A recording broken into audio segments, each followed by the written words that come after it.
I still had flour under my fingernails when my daughter told the photographer to delete every picture of me from her wedding. My hands weren't clean enough for her new family's album. 35 years of kneading dough before dawn, and she erased me like a smudge on a lens. That night, she demanded $60,000. I gave her something she never expected.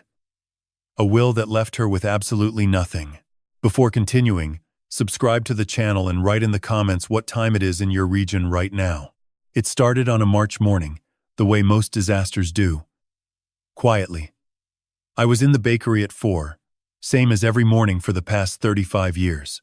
The ovens were warming, filling the room with that deep, yeasty heat that settles into your bones.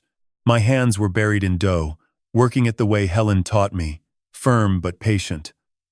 Folding and pressing until the gluten caught, and the mass went from shaggy to silk.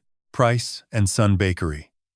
The sign had hung above the door on Bull Street since 1991, though the building itself was older than anyone on the block. Built in 1847, back when Savannah was all cotton money and river trade, the walls were original brick. The floors wide plank pine that creaked in the same spots they'd creaked for 178 years. Most people saw an old bakery. I saw my life's work, my wife's dream, my daughter's inheritance. Helen had started the sourdough culture on the day we opened. Fed it every morning without fail. For 28 years. Warm water, fresh flour, gentle hands. When she died 7 years ago, the doctors said cancer. The kind that moves fast and takes everything. I took over the feeding. Every single morning. 365 days a year. That culture was alive because someone had shown up for it, without exception for 35 years. It was the oldest living thing in the bakery. Older than the oak tables. Older than the cast-iron mixer Helen had found at an estate sale in Tybee. Older than the grief I still carried in my chest like a stone I'd learned to breathe around. My phone rang at 4:17. I wiped my hands on my apron, leaving streaks of flour across the worn cotton, and checked the screen. Margot, my daughter, never called before dawn. She was a marketing consultant in Atlanta, the kind of career that sounded important at dinner parties but that I'd never fully understood. She worked with brands and positioning, and things that had nothing to do with flour or fire. I loved her for it. She'd built her own life, even if it looked nothing like mine. Dad, I have news. Her voice burst through the speaker with that electric energy she'd had since she was a little girl, discovering something wonderful. My heart lifted the way it always did when she sounded happy. Drew proposed. We're getting married. For exactly 3 seconds, I felt pure joy. My daughter, my only child, the girl who'd stood on a step stool to help Helen frost cinnamon rolls when she was 5, was getting married. Then I heard the shift, that nervous edge in her voice, that careful brightness that wasn't quite bright enough to be real. Mothers detect these things instinctively. Fathers pretend not to notice. I'd been pretending for months. That's wonderful, sweetheart, I said, setting down the dough and pressing the phone closer to my ear. When did he ask? Last night. At the restaurant on top of the Callaway Hotel in Atlanta. His whole family was there. It was perfect. I noticed she said his whole family. Not our families. A small detail. The kind you file away without knowing why. His parents want to meet you, she continued. Tomorrow night. Dinner at the Old Pink House. 7 o'clock. Not would you be available. Not when works for you. Tomorrow. 7 o'clock. Like a summons. Of course, I said slowly. I'd love to meet them. What's Drew's family like? The silence that followed said more than any words could. It was the kind of silence that builds pressure. The way steam builds inside a proofing oven before you open the door. They're very successful, Dad. His father, Richard, owns a chain of boutique hotels across Georgia and the Carolinas. Big developments. His mother, Victoria, comes from one of the old Savannah families. The Wellingtons. She said it like I should recognize the name. Like it should rearrange something inside me. It didn't. But the way she said it, that reverent hush, sent something cold sliding down my spine. I looked at my flour-dusted apron, at the dough resting on the counter, at the sourdough starter bubbling quietly in its glass jar, alive and ancient, and completely unimpressed by the Wellington name. "Sounds impressive," I said carefully. "What time should I be there?" 7. "And Dad?" Another pause. "Longer this time. Maybe don't come straight from the shop. And maybe wear the blue shirt, the nice one I got you for Christmas." They're used to certain standards. Standards. The word landed on me like a bag of flour dropped from a height. Not heavy enough to knock me down, but enough to know I'd been hit. "I'll be there," I said. We hung up and I stood in my bakery, hands still tacky with dough, listening to the ovens hum and the old building settle around me like a living thing. Outside, Bull Street was dark and quiet, the gas lamps casting amber pools on the cobblestones. The live oaks draped in Spanish moss stood like silent witnesses to everything this street had seen over 2 centuries. I thought about Helen. About the morning she'd walked into this empty building with a bag of flour, a jar of wild yeast, and a dream that tasted like bread. We'd built this place together, board by board, recipe by recipe, customer by customer. She died in the apartment upstairs, in the bed where we'd slept for 28 years, with the smell of baking bread rising through the floorboards. Now our daughter was telling me to wash the flour off before meeting her future in-laws, as if 35 years of honest work was something to scrub away, as if the thing that had paid for her education, her apartment, her life, was an embarrassment best hidden under a blue Christmas shirt. I went back to the dough, folded it, pressed it, turned it. The rhythm steadied me the way it always did. Flour and water and time. You can't rush bread. You can't skip the process. You show up, you do the work, and eventually something nourishing comes from it. But standing there in the quiet dark of my bakery, my hands deep in the only work I'd ever known, I felt something I hadn't felt in 7 years. Not since the morning I'd woken up next to Helen and known, before I'd even touched her hand, that she was gone. I felt alone, and I had a feeling, faint but persistent, like the first hairline crack in a load-bearing wall, that this was only the beginning. I bought a new shirt for the dinner, not because Margot asked, but because I wanted the Callaways to see the man behind the flour, not the flour behind the man. A dark navy button-down from the department store on Broughton Street. I even ironed it, which Helen would have found hilarious. In 28 years of marriage, I'd ironed a shirt exactly twice, both times for funerals. The old pink house sat on Reynolds Square like a monument to a savannah that existed mostly in the imagination of people who could afford to eat there. Pink stucco walls, white columns, candlelight flickering behind wavy antique glass. The kind of place where the menu had no prices and the waiters moved like ghosts. I'd driven past it 1,000 times in 35 years. Never once been inside. I arrived at 6:55. The hostess looked at my shoes, then at my face, then at her reservation book, performing some calculation I wasn't meant to see. "Right this way, Mr. Price. Your party is already seated." They were at a corner table. The best table, I'd later learn, reserved permanently for certain families. Margot sat between Drew and a woman I assumed was his mother. She was wearing a dress I didn't recognize. Something silver and structured that made her look like a different person. When she saw me, her smile flickered. A quick assessment, checking whether I'd followed instructions. "Dad." She stood and kissed my cheek. The kind of kiss you give a relative at a formal event. Brief, dry, performed. "You look nice." I looked adequate. That's what she meant. Drew Calloway stood and extended his hand. The grip was firm and deliberate. The handshake of a man who'd been taught that first impressions were transactions. "Mr. Price." Drew's voice was smooth, polished. The verbal equivalent of his silk tie. So great to finally meet Margot's father. She talks about you all the time. She didn't. I knew that because Margot had barely called me in the past 3 months, and when she had, the conversations were short, distracted, peppered with new vocabulary I didn't recognize. Richard Calloway didn't stand. He extended his hand from his chair, forcing me to lean down to reach it, a power move so practiced it had to be unconscious. Or maybe it was entirely conscious. With men like Richard, you could never tell. "Leonard," he said. "Not Mr. Price. Leonard." First name immediately, as if we'd already established that he was the senior presence at this table. "Welcome. Sit down. Let's get to know each other." He was built like a man who'd spent decades winning and expected the world to acknowledge it.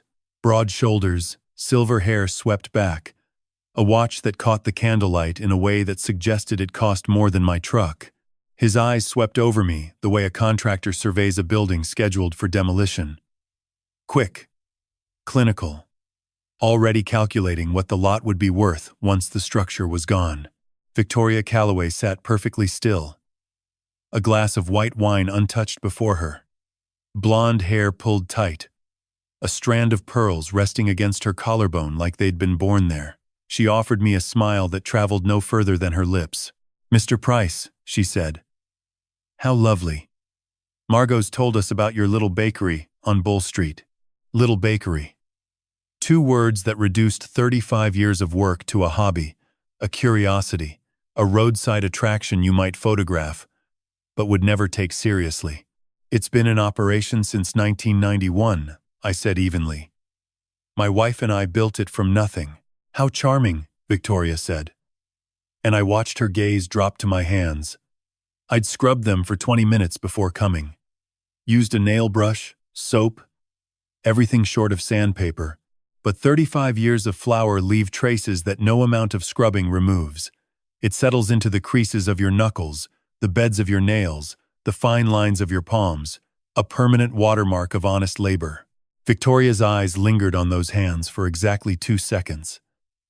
Then she reached for her wine glass with fingers that had never touched anything more strenuous than a charity auction paddle. Richard leaned forward before I'd even unfolded my napkin. "So, Leonard, Bull Street. That's prime real estate these days. Historic district, foot traffic, tourist corridor." He said it the way a jeweler examines a stone, turning it in the light, looking for the angle that reveals the most value. "That location must be worth a small fortune in this market." "You own the building outright?" "I do. Have since '91. "And the lot?" "What's the square footage?" I told him. His eyebrows rose fractionally. "That much frontage on Bull?" He exchanged a glance with Drew that lasted half a second but contained an entire conversation. "You ever think about cashing out? Market's never been hotter." We hadn't finished our appetizers and he was already pricing my life's work like a car at auction. "Not interested in selling," I said. "That bakery's been my life for 35 years. Everything has a number," Richard said pleasantly, as if this were a universal truth rather than a confession of character. "Smart man knows when to cash his chips." Drew steered the conversation toward the wedding, but his questions had a pattern I didn't notice until later. He asked about my business hours, my lease terms, whether I employed staff, what my annual revenue looked like. Each question dressed in casual interest, each one actually a line item on a spreadsheet I couldn't see. When I tried to talk about the bakery itself, about the process of making sourdough, about the 35-year-old culture that Helen had started, Margot cut me off. "Dad, they don't need to hear about fermentation times." She laughed, loud and bright, and completely unlike herself. "It's really more of a craft thing. A craft thing. Like basket weaving. Like something you'd see demonstrated at a county fair while children ate cotton candy." Victoria monopolized the second half of dinner, discussing the wedding, venues, florists, caterers, none of which she asked my opinion about. She spoke to Margot the way a director speaks to an actress, coaching her performance, adjusting her lines. Drew's hand rested on Margot's shoulder the way you'd rest your hand on something you owned. Richard ordered dessert without asking anyone. A chocolate torte that probably cost what I charged for 3 dozen sourdough loaves. He ate it while explaining his latest hotel development in Charleston. Gutted a historic building, he said, converted it into 32 luxury suites. The preservation people screamed, but money talks and history walks. He laughed at his own joke. Everyone laughed with him. Everyone except me. Driving home, I passed the bakery. The lights were off, the ovens cold, the sourdough starter waiting in the dark for morning. Everything looked the same. The brick walls, the hand-painted sign, the wide front windows where Helen used to arrange the morning pastries before dawn. But something had shifted. Like a crack in a foundation you can't see yet, but can feel in the way the floor tilts beneath your feet. Richard's questions about square footage, Drew's careful inventory of my business operations, Victoria's 2-second assessment of my hands, and Margot, my daughter, laughing too loud at jokes that weren't funny, wearing clothes I didn't recognize, slowly becoming someone I wasn't sure I knew anymore. I parked the truck and sat in the dark for a long time, looking at the building where I'd spent 35 years turning flour and water into something that mattered. Helen's dream. Our legacy. The place where Margot had taken her first steps on the flour-dusted floor. Something was wrong. I could feel it the way you feel. A change in weather before the sky shifts. I just didn't know yet how wrong, or how deep the cracks already ran. Erosion doesn't announce itself. It doesn't crash through the door with a warning. It seeps in slowly, like water through old brick. Until one day you realize the wall that held everything together has turned to powder beneath the paint. That's how I lost my daughter. Not all at once. Not in a single devastating moment. But grain by grain. Visit by visit. Conversation by conversation. Across the weeks that followed that dinner. The first sign came 2 weeks later. Margot drove down from Atlanta on a Saturday, which itself was unusual. She used to come on Sundays, when the bakery was closed, when we'd sit on the bench out back and share a loaf of whatever I'd experimented with that week. Helen's bench, we called it. Wrought iron, painted green. Positioned under the magnolia tree, where Helen used to sit and sketch new pastry designs in a notebook she kept in her apron pocket. But this was Saturday. The bakery was open. Customers moving in and out. The morning rush in full swing. Margot walked in wearing sunglasses indoors, and a blazer that looked like it cost more than my monthly flour bill. She ordered a coffee from my counter girl, Janine, like a customer. Not like a daughter. Dad, can we talk? She gestured toward the back office. A cramped room with a desk buried under invoices, and a framed photo of Helen holding a loaf of her first successful sourdough on opening day. I wiped my hands and followed her. She stood in the office doorway, scanning the space with an expression I'd started seeing more frequently. Not fondness. Assessment. I've been thinking, she said, about the bakery, about its potential. Its potential. Not your bakery. Not our bakery. Its potential. Like she was reading from a consulting brief. Drew and I were talking, and he has some really interesting ideas about positioning. She pulled out her phone and showed me a mood board. Sleek fonts. Minimalist design. White marble counters. Edison bulbs. The kind of bakery you'd find in a gentrified neighborhood where a single croissant costs $9 and nobody knows the baker's name. A rebrand could double your foot traffic, she said. Something modern, clean. Maybe a new name. Something that feels more current. More current than what? Than Price and Son. She said it carefully. The way you'd suggest amputation to someone who didn't yet know the limb was considered diseased. It's a little old-fashioned, Dad. It doesn't really communicate the brand story we want to tell. Brand story. We. As if she and Drew had formed a committee to decide the future of my life's work without inviting me to the meeting. Your mother chose that name, I said. I know, but she chose it because she said every loaf we baked would carry our name and our son's name. We never had a son, so it became your name instead. Price and daughter didn't have the same ring. your mother said. But the spirit was the same. Margot's face tightened. That's sweet, Dad. But sentimentality doesn't drive foot traffic. That word. Sentimentality. Spoken like it was a disease. Like loving what you've built and the person you built it with was a weakness to be optimized away. I'll think about it, I said. Which we both knew meant no. She left frustrated, her BMW pulling away from the curb with a sharpness that left tire marks on the cobblestones. I went back to the counter and sold bread to people who knew my name, who asked about the sourdough, who remembered Helen. One of them, old Mr. Beaumont, who'd been buying his Saturday rye from me for 23 years, leaned across the counter and said, "Your girl was in today. She looked different." She did. That was the problem. Drew started appearing the following week. Always unannounced. He'd drive up in a silver sedan, emerging in clothes that had no business being on Bull Street at 7 in the morning. All pressed linen and designer loafers, like he was visiting a property he was considering purchasing. Which, as it turned out, was exactly what he was doing. Just thought I'd stop by, Leonard. See how things are running. He said it the first time, like it was a social call. Walked through the bakery with his hands behind his back, examining the brick walls, the original pine floors, the 1847 date stone above the front door. His eyes moved the way a tape measure moves, precise, purposeful, recording dimensions that had nothing to do with bread. The second visit, he brought a camera. Just some photos for Margot, he said. She loves showing people where she grew up. But I watched what he photographed. Not the pastry case or the chalkboard menu or the photo of Helen on opening day. He photographed the walls, the ceiling height, the lot boundary where the bakery met the sidewalk, the alley between my building, and Cecilia Hammond's flower shop next door. The third visit, he asked questions. How many square feet is the retail space? And the kitchen behind it? Is there a basement?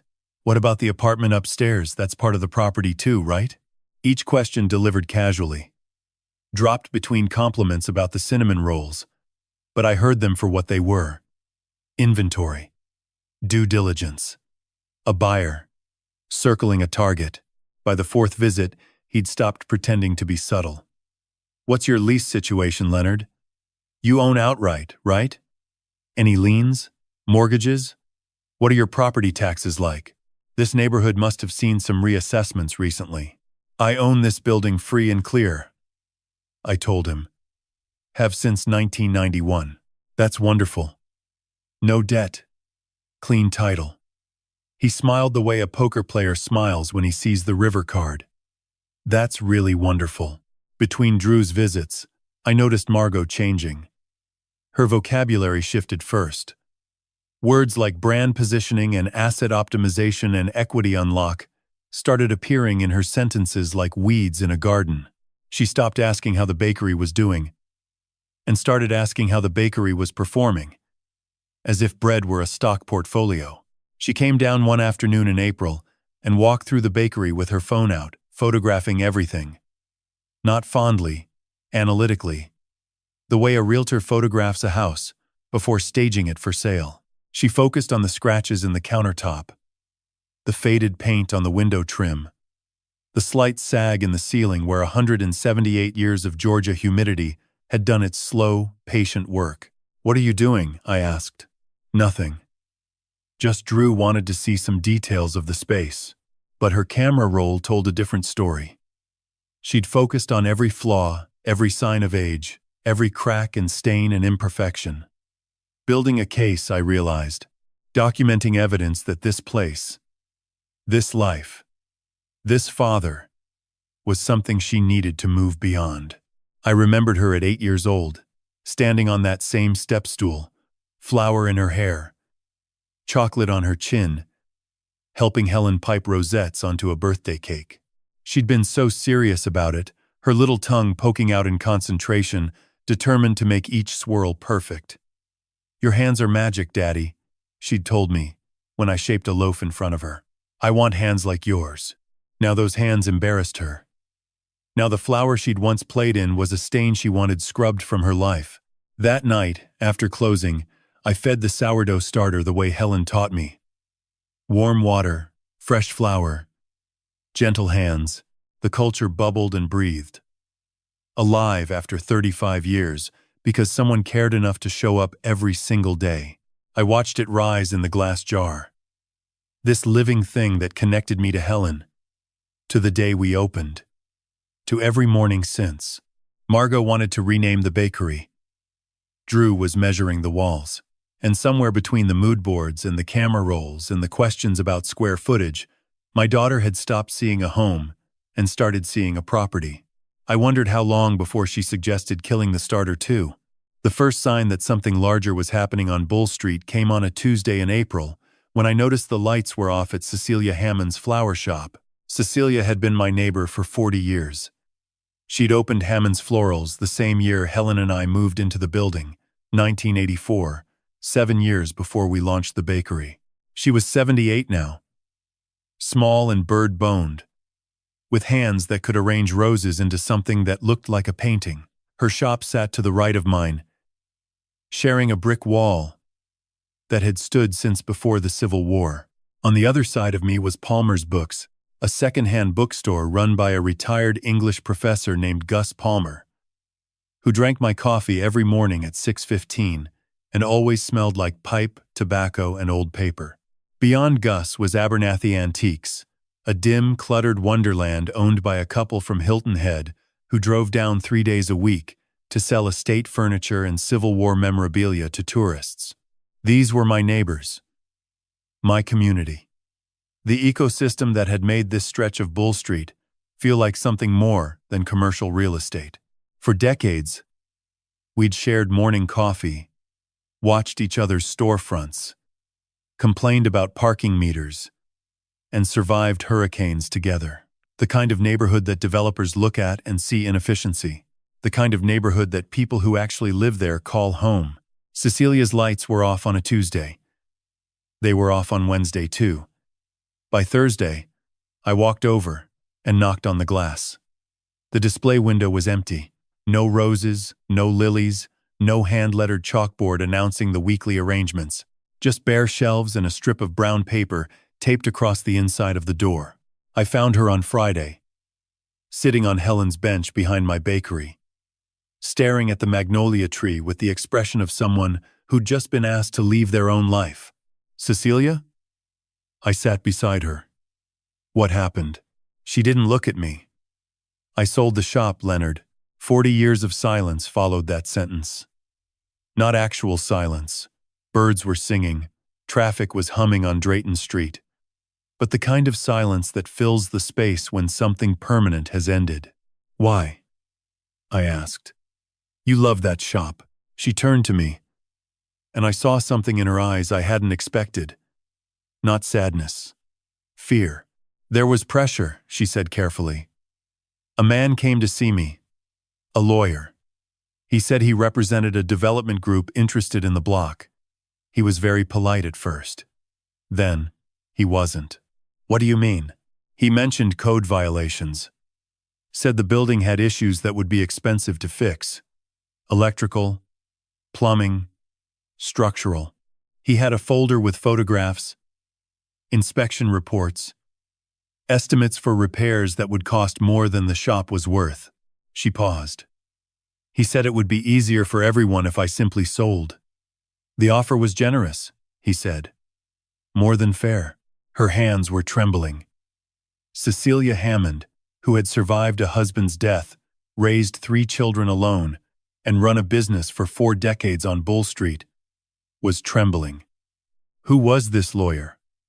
I asked. She shook her head. "I signed a non-disclosure agreement as part of the sale. I can't tell you his name. But Leonard," she looked at me directly, "be careful. I don't think I'm the only one they're interested in." I walked back into my bakery, feeling like the floor had tilted. That afternoon, I took a walk down Bull Street. What I saw made my stomach tighten. Gus Palmer's bookstore. Closed. A sold sign in the window. The kind printed by a commercial real estate firm, not a local broker. The shelves inside were empty. Gus hadn't even said goodbye. Abernathy Antiques. Same story. Sold sign. Empty windows. Brown paper on the door. Gone. Like they'd been swept away overnight. 3 businesses. 3 neighbors. All closed within weeks of each other. All on the same block. All surrounding my bakery. I stood on the sidewalk and looked at my building. The old brick facade, the hand-painted sign, the warm light from the display window where Janine was arranging the afternoon pastries. And for the first time, I saw what someone else might see. Not a bakery, not a legacy, not 35 years of work and love, a gap in a row of acquisitions. The last piece of a puzzle, the anchor property that someone needed to complete a set. The week that followed was worse. Drew appeared again, his 5th visit. This time without the pretense of casual interest. He stood in the bakery during a slow afternoon hour, watching me shape baguettes with an expression that had nothing to do with bread. You know, Leonard, this neighborhood is changing fast. Property values are through the roof. Must be a lot of pressure, maintaining a building this old, especially at your age. He said it gently, the way you'd suggest a nursing home to someone you'd already decided couldn't manage. I'm 63, not 90. Of course. I just mean, ever think about scaling back? Reducing the hours? Maybe leasing part of the building? There are ways to monetize the space without selling. Drew smiled. Margot and I worry about you. We both do. Liar. The word formed in my mind with perfect clarity. He didn't worry about me. He worried about my signature on a deed. He worried about the timeline on whatever spreadsheet he and Richard had built, the one that turned my bakery into a line item and my daughter into an acquisition strategy. That evening, Margot called. Not to talk to me. She called and I happened to be within earshot when she put her phone on speaker in the back office, not realizing I'd come in from the alley. Victoria's voice filled the room, sharp and penetrating, the kind of voice designed to be obeyed. Darling, about the wedding seating. We need to discuss your father's situation. I know you love him, but we have to think about presentation. Perhaps a table toward the back? The Harringtons will be there, and the Beaufort group, and we simply cannot have him at the main table in that old suit with those hands. What would people think? I stood in the doorway, invisible, listening to my daughter's response. I know, Mom. She called Victoria Mom. I'll handle it. Maybe he can come to the ceremony and leave before the reception. It might be easier. Easier for whom? The question burned in my throat, but I swallowed it. Swallowed it the way I'd been swallowing things for months. The rebrand suggestion. The name change. The measurements and photographs and questions about liens. I slipped back out through the alley before Margot saw me.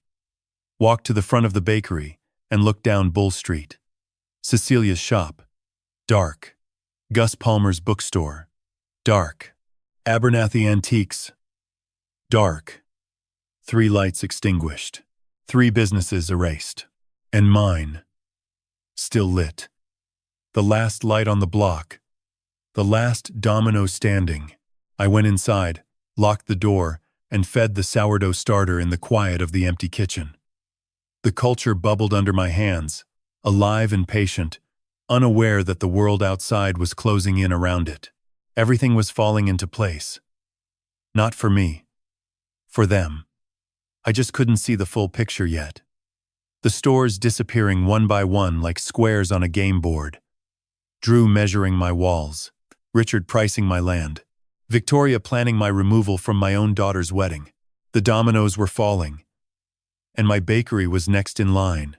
The Callaway Resort on Tybee Island looked like it had been designed to remind everyone who entered exactly how small they were.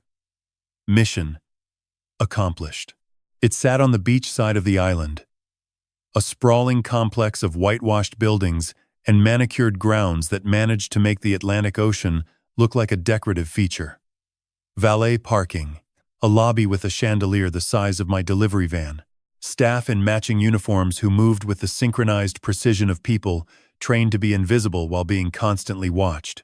The rehearsal dinner was in the resort's private dining pavilion, a glass-walled structure, overlooking the water where the sunset was performing on schedule, painting everything in shades of gold and copper that no amount of money could have improved upon.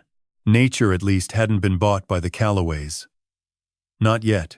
I arrived in my truck, which the valet handled with the careful distance of someone parking a farm animal in a showroom. The lot was full of vehicles that cost more than my building's annual revenue. I recognized Margot's BMW and Drew's silver sedan among them, surrounded by a fleet of luxury cars that gleamed like teeth in an expensive smile. Inside, the pavilion held approximately 60 guests. I knew exactly 2 of them. Margot, who was on the far side of the room in a dress that probably cost what I made in a week, and Drew, who stood beside her like a man who'd already won a prize and was waiting for the ceremony to confirm it. Nobody came to greet me. I found my place card at a small table near the service entrance. Positioned about as far from the head table as architecturally possible, without being technically outside the building. My tablemates were an elderly couple who turned out to be Victoria's second cousins from Beaufort. They made polite conversation for approximately 4 minutes before discovering I was neither wealthy nor connected, at which point they pivoted to each other with the smooth efficiency of people who'd been practicing social triage their entire lives. From my exiled position, I watched the dinner unfold, like a play performed in a language I didn't speak. Richard stood at the head table, glass raised, commanding the room with the ease of a man who'd never once questioned whether he belonged anywhere. Drew sat at his right hand, Margot at Drew's side, laughing at things that weren't funny, nodding at things that didn't deserve agreement, performing the role of devoted fiancé with the desperate concentration of an understudy who'd been given one night to prove herself. At some point during the salad course, a man in a charcoal suit approached the head table and shook Richard's hand. I didn't know his name, but I recognized the type. Developer. Investor. The kind of person who looks at a neighborhood and sees demolition permits. Richard leaned in and began talking with the animated gestures of a man presenting his masterpiece. I was too far away to hear clearly, but the pavilion's glass walls created an acoustic quirk that carried certain words across the room, like stones skipping on water. Bull Street, I heard. The entire block. Richard's hands swept through the air, painting a vision only he could see. Boutique hotel, rooftop bar, ground floor retail, the works. The man in the charcoal suit nodded, clearly impressed. And you've secured the properties? Richard smiled. Almost. We've acquired 3 of the 4 anchor positions. The last one is a matter of time. It's a family situation, being handled delicately. A family situation, being handled delicately. He was talking about me, about my bakery, about 35 years of flour and fire and Helen's sourdough starter, reduced to a family situation being handled by his son's strategic marriage to my daughter. I looked across the room at Drew. He was watching his father with the quiet satisfaction of a lieutenant watching a general execute a plan they'd designed together. His hand rested on Margot's back, not affectionately, possessively, the way you'd rest your hand on the hood of a car you'd just purchased. We just need the anchor property, Richard continued, his voice carrying on the glass. Once we have it, we control the entire block. The zoning application is already drafted. We can break ground within 6 months of acquisition. 6 months. They already had a timeline. They already had a zoning application drafted. They'd already bought 3 of my neighbors' buildings. The only thing standing between the Callaways and a boutique hotel on Bull Street was a 63-year-old baker who hadn't yet realized he was the target. Until now, I sat at my exile table with a glass of wine I hadn't touched and felt everything click into place with the sickening precision of a lock engaging.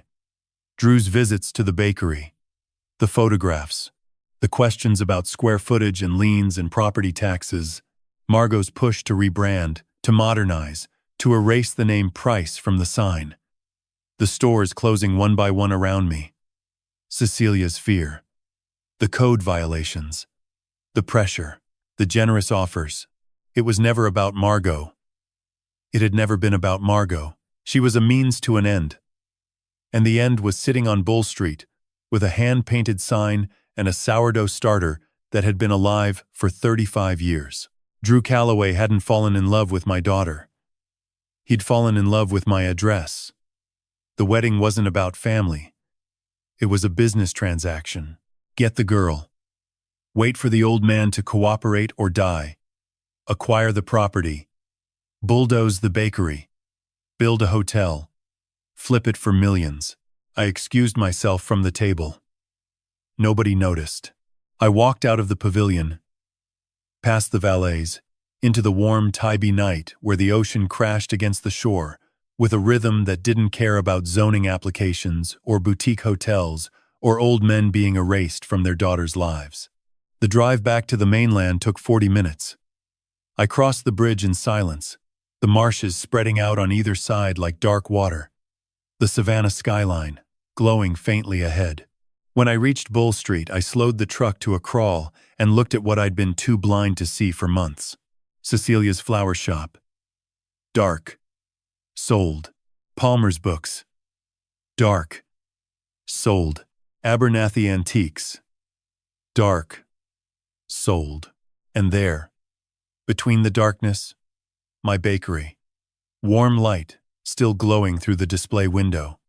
The hand-painted sign. The 1847 date stone. The sourdough starter breathing quietly in its jar. Alive in the dark kitchen, waiting for morning. 3 dominoes down. One still standing. I parked the truck and sat there for a long time, engine off, hands on the wheel, staring at the building where Helen and I had built everything that mattered. They wanted to tear it down, turn it into a lobby, a reception desk, a place where tourists would check in without ever knowing that a woman once stood in that exact spot, feeding a sourdough culture with warm water and gentle hands, whispering to it like it was alive. Because it was. Not if I had anything to say about it. And I had plenty to say. I just needed to say it to the right people. At the right time. In the right way. Patience. That's what bread teaches you. Not everything needs to happen today. Some things need to rise before you put them in the fire. My time was coming. And when it arrived, the Calloways would learn what happens when you try to demolish something that's been standing since 1847. I bought a new suit for my daughter's wedding. Not because she asked. She hadn't asked me anything about the wedding in weeks. I bought it because I wanted to walk into that reception knowing I'd given Margot every chance to see me clearly before she chose to look away. Charcoal gray, simple and well-fitted. From a shop on Broughton Street, where a tailor named Hector measured me twice and told me I had good shoulders for a baker. I bought a white shirt, new shoes, a navy tie with small silver dots.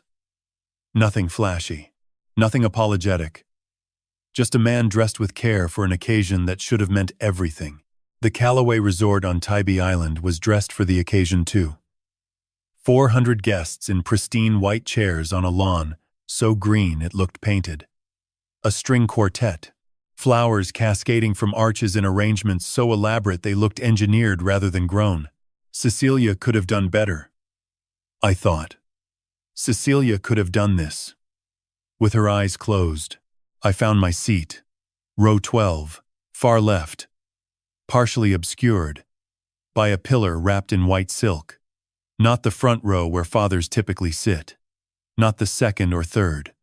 Row 12. Behind a pillar. I sat down and said nothing, because what was there to say that the seating chart hadn't already said for me?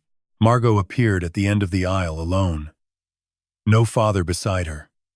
She'd told me the tradition was outdated, that modern brides walk alone, that it wasn't personal. But watching her from behind a silk-wrapped pillar, I knew it was entirely personal. I was being edited out of the narrative before the story had even been told. She looked beautiful. For one breath, I saw the girl who'd stood on a step stool in my bakery, flower in her hair, telling me my hands were magic.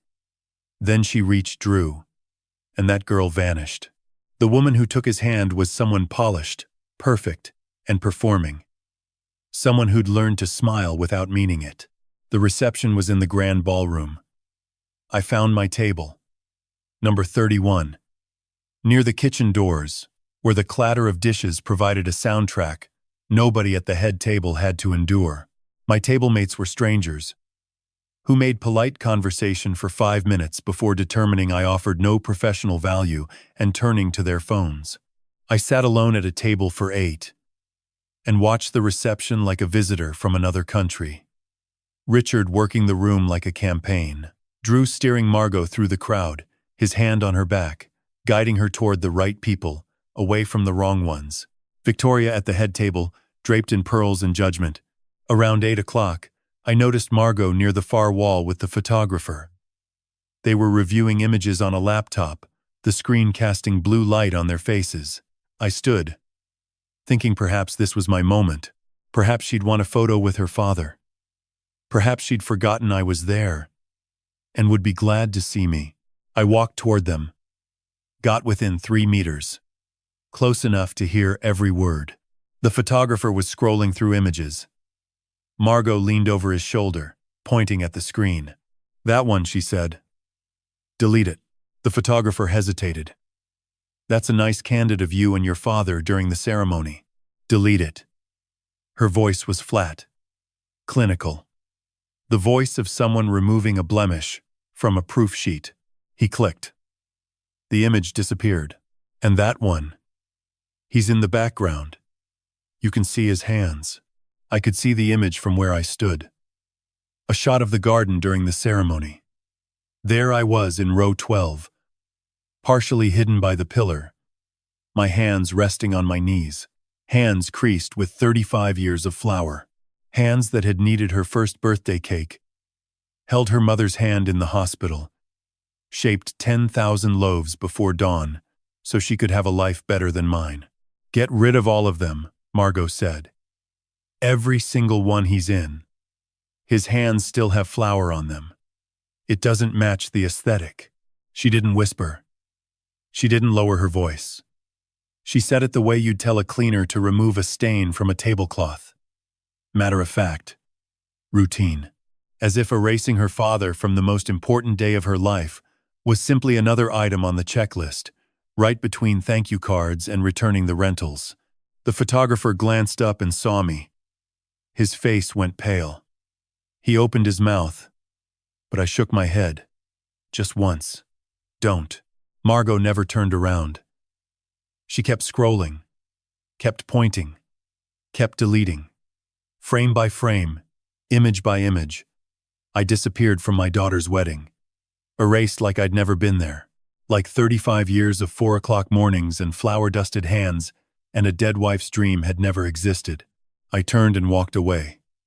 Past the ballroom, past the champagne tower, past the valets. Into the parking lot, where my truck sat between a catering van and a dumpster.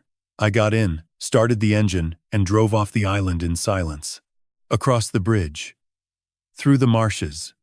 Toward the lights of Savannah, glowing on the horizon.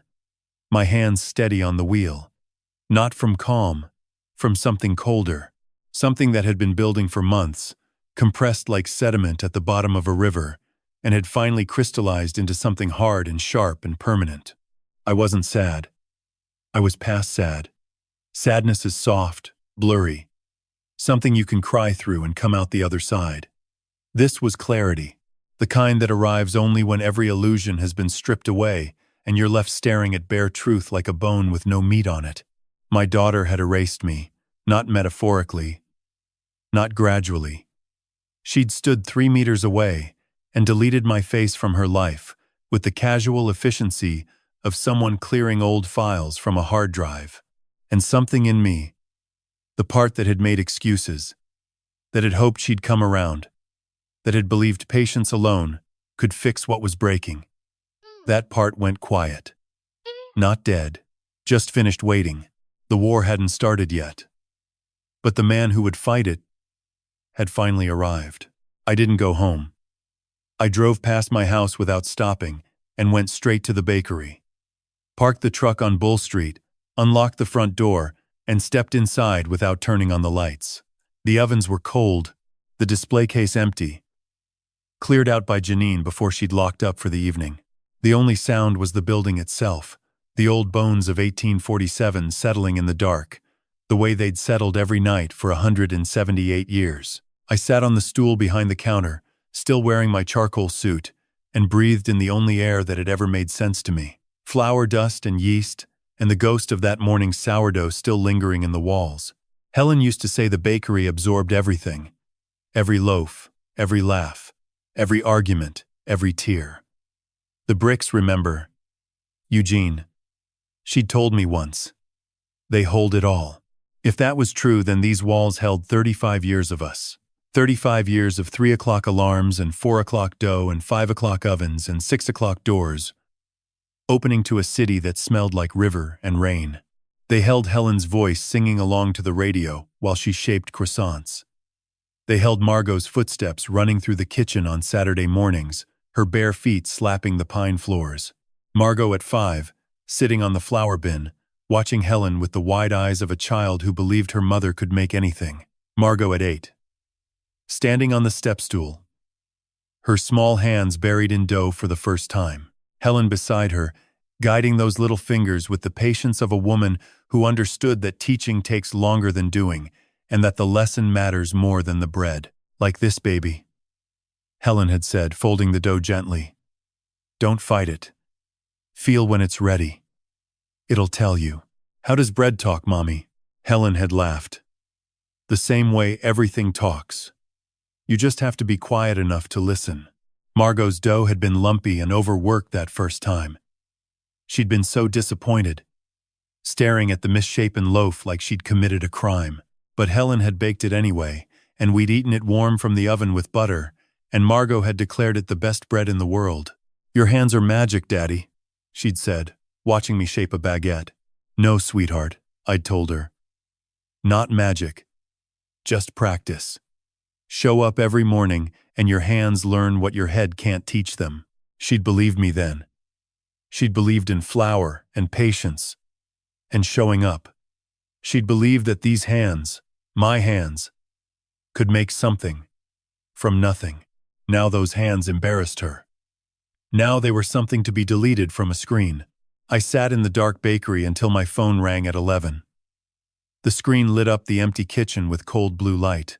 Margot's name glowing beside the sourdough starter, the two of them sharing the same shelf, the old and the new, the living and the digital. I answered, Dad. Her voice was sharp, businesslike. No warmth, no hesitation. The voice of someone executing a transaction. We need to discuss the wedding expenses. I said nothing. Let the silence work. Richard says the father of the bride traditionally covers a significant portion of the costs. The wedding came to just over $200,000. And your share is $60,000. She paused, and when I didn't respond, she added, It's the least you can do. You didn't contribute to the rehearsal dinner. You barely participated in the ceremony. Richard says it's only fair. Richard says. Not I think. Not I feel, Richard says. As if her father-in-law of 6 hours had already replaced me as the authority in her life. As if his opinion on what I owed was more relevant than 35 years of mortgage payments, tuition checks, and 4 o'clock mornings. $60,000. For a wedding where I'd been seated behind a pillar, parked next to a dumpster, introduced to no one, erased from every photograph, and dismissed before dessert. $60,000 for the privilege of being humiliated by my own daughter in front of 400 people who didn't know my name. I looked at the sourdough starter in its glass jar. Alive in the dark. Breathing. Patient. Helen's hands had touched this culture. My hands had fed it for 7 years, since she died. It had survived everything. Death. Grief. Loneliness. 35 years of mournings. It survived because someone cared enough to show up. Margot hadn't shown up. Not for me. Not for years. She'd shown up for the Callaways, for their approval, for their world. And now she was calling at 11 at night, hours after erasing me from her wedding album, to demand $60,000 because Richard said so. 6 words formed in my mind. Clear and cold and final. You'll hear from my lawyer. I hung up. The phone rang again immediately. Margot's name pulsing on the screen. I watched it ring. Let it go to voicemail. It rang again. And again. 4 times in 10 minutes, her name lighting up the dark kitchen each time, illuminating the sourdough starter on its shelf, the culture bubbling slowly, indifferent to the crisis unfolding beside it. I turned the phone off and set it face down on the counter. Then I sat in the silence of my bakery and waited for morning. It came the way it always does. Slowly, then all at once. The first gray light through the front windows, the street lamps on Bull Street clicking off one by one, the distant sound of the river waking up. I stood, took off my suit jacket, hung it on the hook where my apron usually lived, and put the apron on over my dress shirt. I fed the starter. Warm water, fresh flour, gentle hands. The culture accepted what I gave it, the way it always did, without judgment, without memory of the night before, without caring that the man feeding it had just lost his daughter and gained a war. Then I pulled the flour bin forward, measured out the morning's first batch, and began to knead. The rhythm returned immediately. Fold, press, turn. Fold, press, turn. The same rhythm Helen had taught me. The same rhythm I'd taught Margot once, in another life, when she'd still believed that bread could talk, and her father's hands were magic. By the time the sun was fully up, I'd made 2 decisions.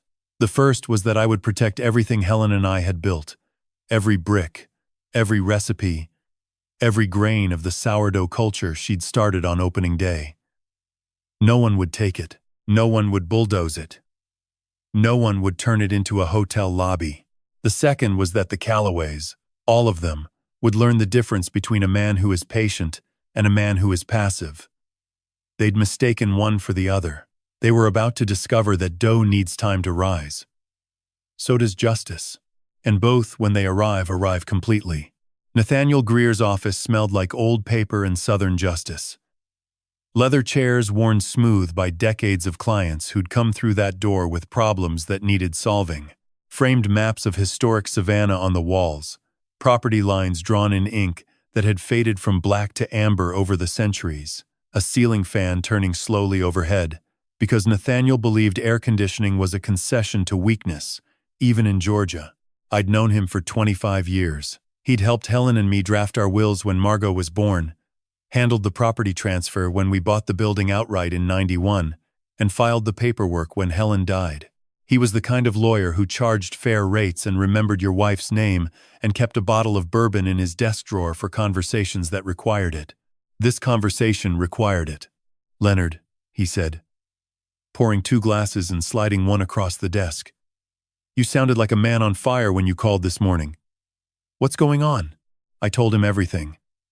The dinner with the Callaways, Drew's visits to the bakery, the measurements, the photographs, the questions about liens and zoning, the stores closing on Bull Street, Cecilia's fear, the sold signs appearing like gravestones, Richard's speech at the rehearsal dinner about the Anchor property and the Bull Street project, the wedding, row 12, table 31, the photographer's laptop and my daughter's finger, pointing, deleting, erasing. And last night, I said. She called and demanded $60,000 for the wedding. Said Richard told her it was the least I could do. Nathaniel listened without interrupting. The way good lawyers and good friends both know how to do. When I finished, he leaned back and studied me with eyes that had been reading people for 40 years. "What do you want to do, Leonard? My will leaves everything to Margot. The bakery, the building, the equipment, the recipes, all of it. I want to change that." He nodded slowly. "You can change your will any time. The property is solely in your name, has been since '91. Free and clear. Then legally it's yours to do with as you please." He paused, swirling the bourbon in his glass. But Leonard, this is your daughter. Your only child. Are you sure? She erased me from her wedding photographs because my hands had flour on them. Then she called an hour later, demanding money. My voice was even controlled. The voice of a man who'd spent all night arriving at a conclusion. I'm not sure about anything anymore, except that I need to protect what Helen and I built. Nathaniel set down his glass. There are options, trusts, conditional inheritances, charitable foundations. What exactly are you trying to accomplish? I'm trying to make sure my bakery doesn't get bulldozed for a hotel lobby the day after my funeral. He didn't flinch. He'd seen this before. Families torn apart by property. Children circling like developers around a condemned building. Legacies demolished for quarterly returns. Give me a few days, he said. I'll research your options and we'll build something solid. I left his office and drove directly to Lorraine Purcell's appraisal firm on Drayton Street. Lorraine was someone I'd met through the Savannah Business Association 3 years ago. Straight shooter, no nonsense, the kind of woman who could look at a building and tell you its value down to the last brick. Leonard Price, she said, shaking my hand. What brings you in?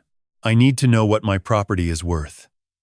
The building, the lot, the business, everything. Current market value. She raised an eyebrow. Thinking of selling? Thinking of knowing exactly what I have. It took her 3 days. When she called me back, the number hit me like a fist. 5.1 million, Lorraine said. The Savannah Historic District market has exploded in the past 5 years. Your building's age. The original 1847 construction. The Bull Street frontage. The commercial zoning. The lot depth. Leonard, you're sitting on one of the most valuable properties on the block, $5.1 million. I'd known the building was worth something. Savannah real estate had been climbing for years, and everyone knew Bull Street was prime territory. But $5.1 million, that was generational wealth.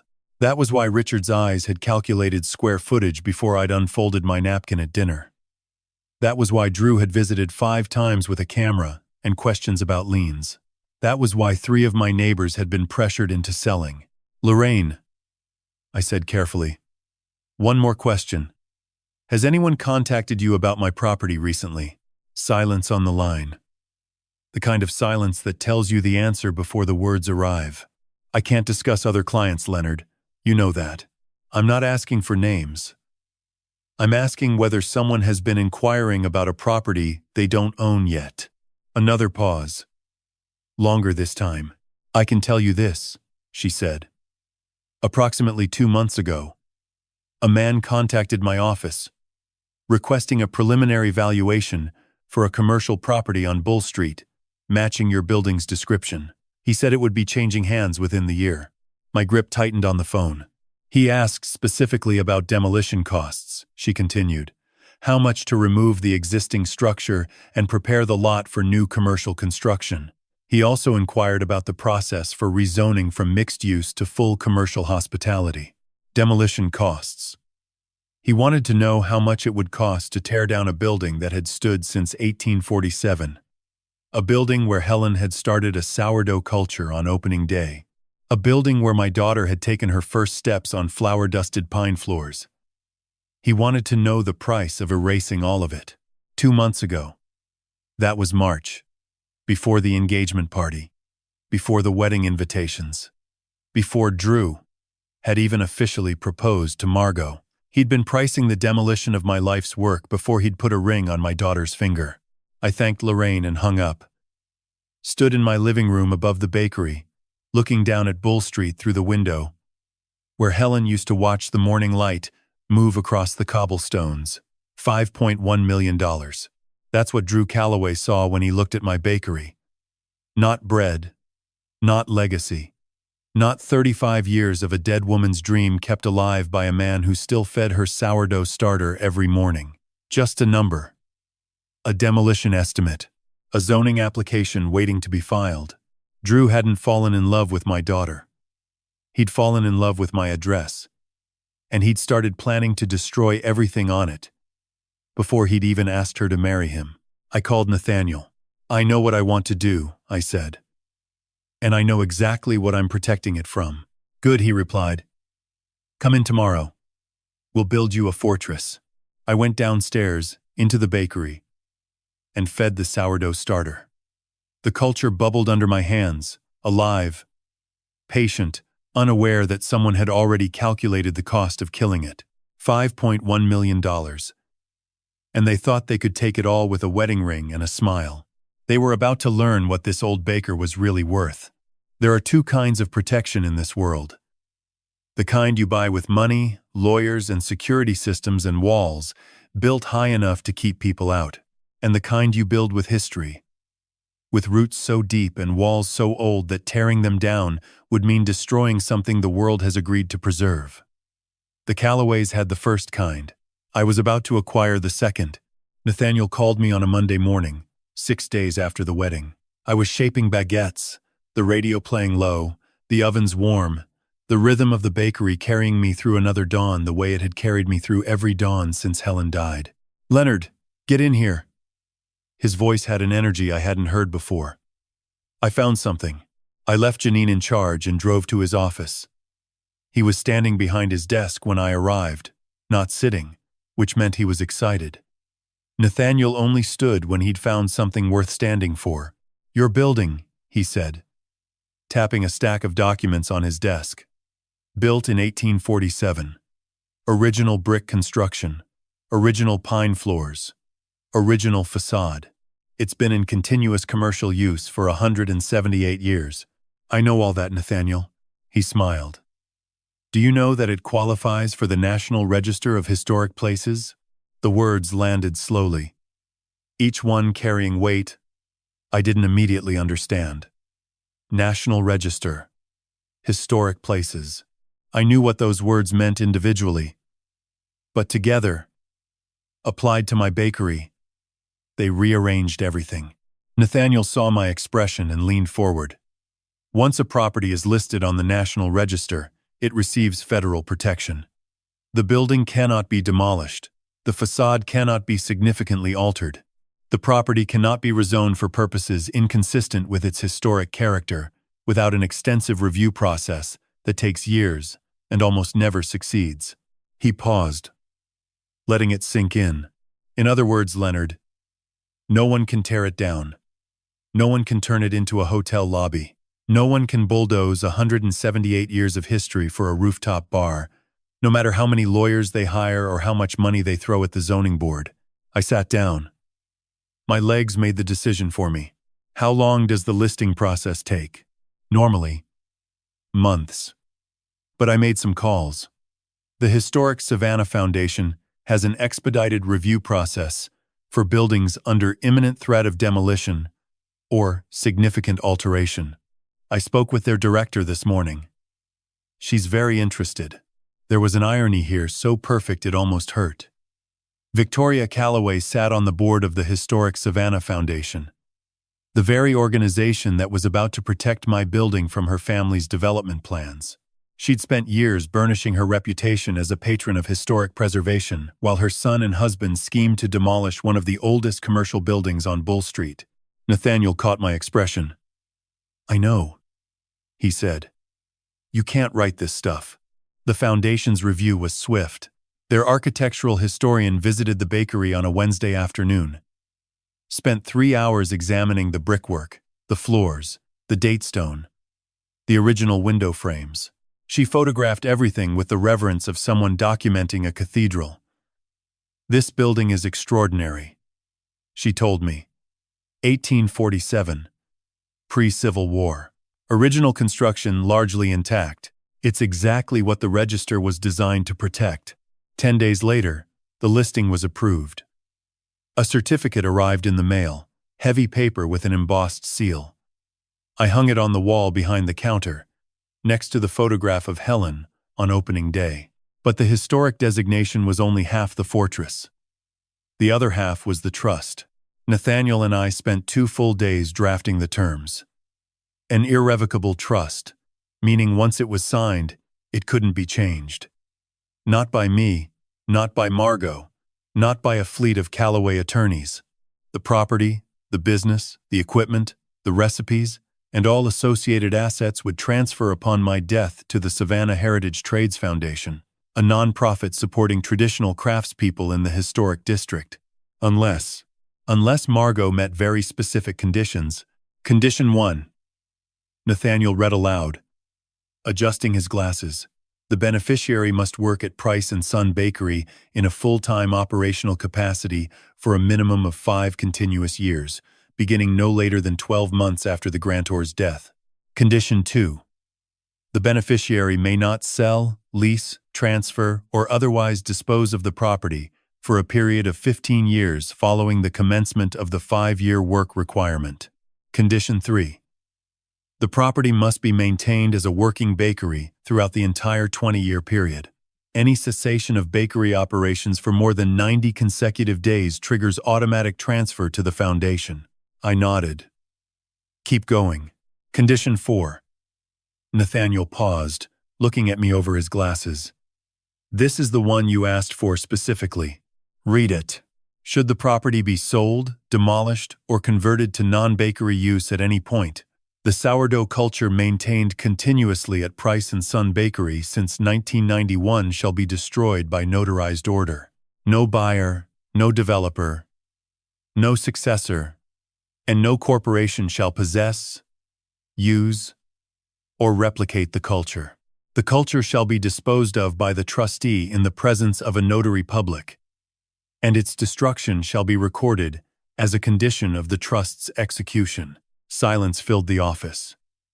Nathaniel set the document down. Leonard, he said quietly, that starter has been alive for 35 years. I know exactly how long it's been alive, I said. Helen started it on the day we opened. Fed it every morning for 28 years. I've fed it for 7. It's the oldest living thing in that bakery. And it's the soul of everything we make.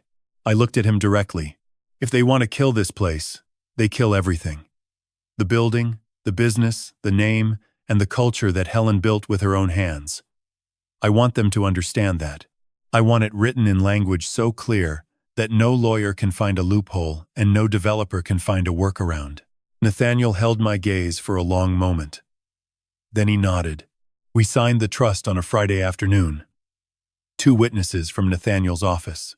A notary who stamped each page with the mechanical precision of someone who understood that what she was certifying would outlast everyone in the room. The documents were filed with the Chatham County Clerk's office by close of business.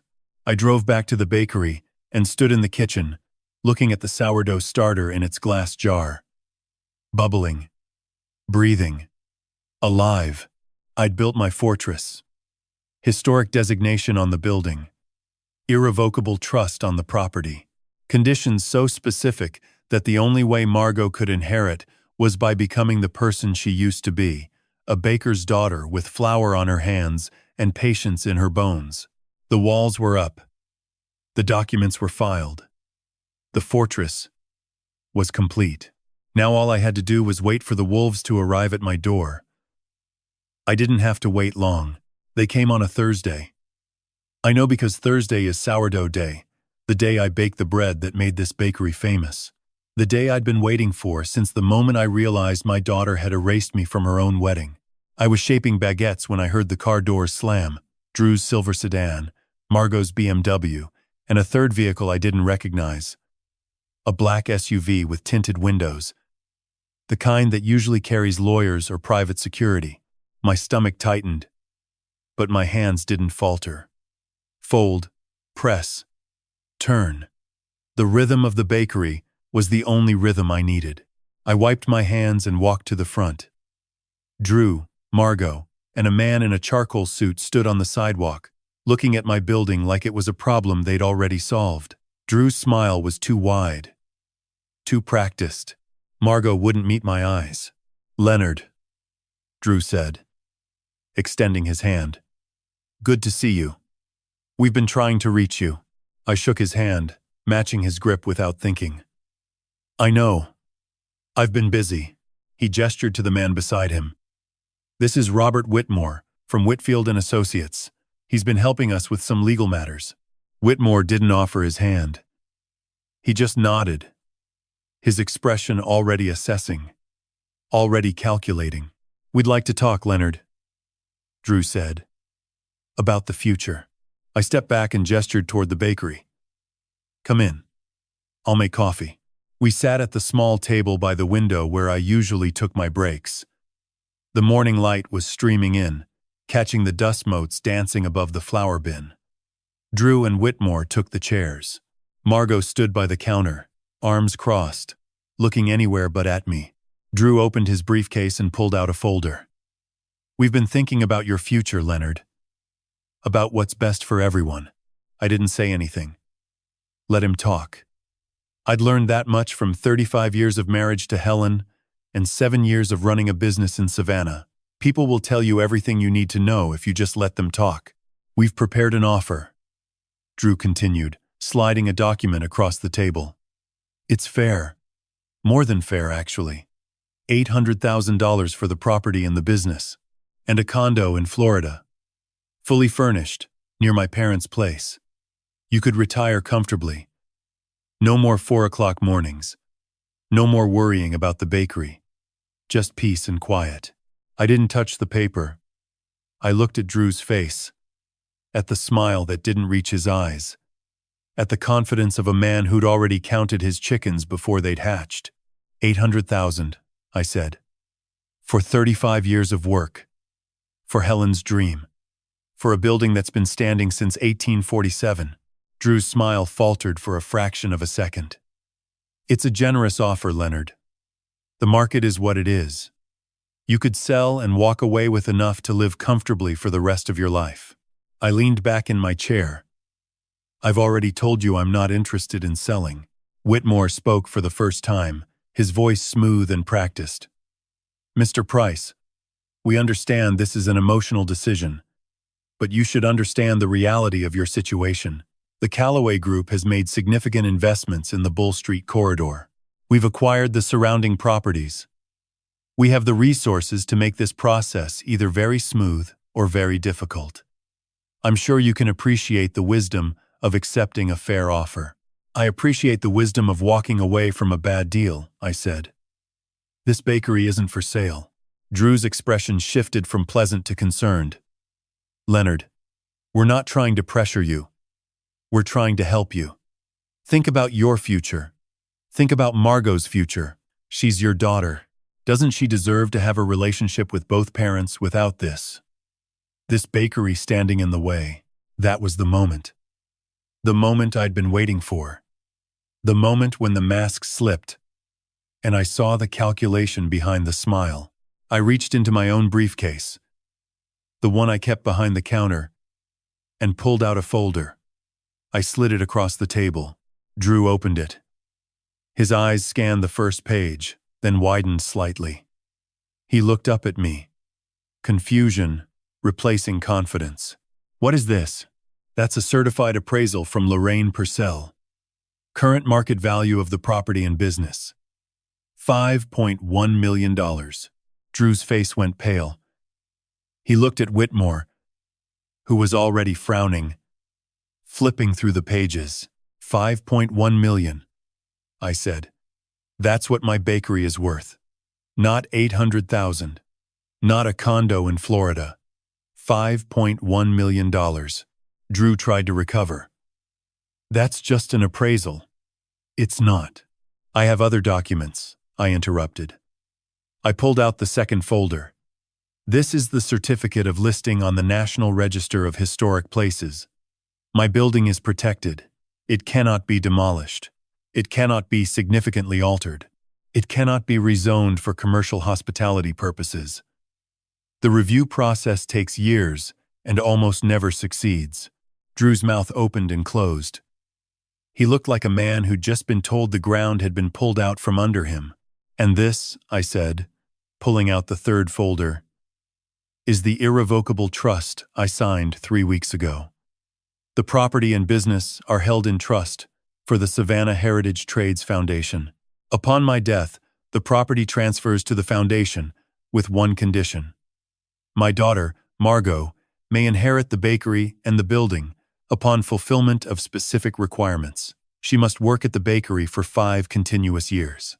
She must maintain the bakery as a working business for 15 years, following the commencement of the 5-year work requirement.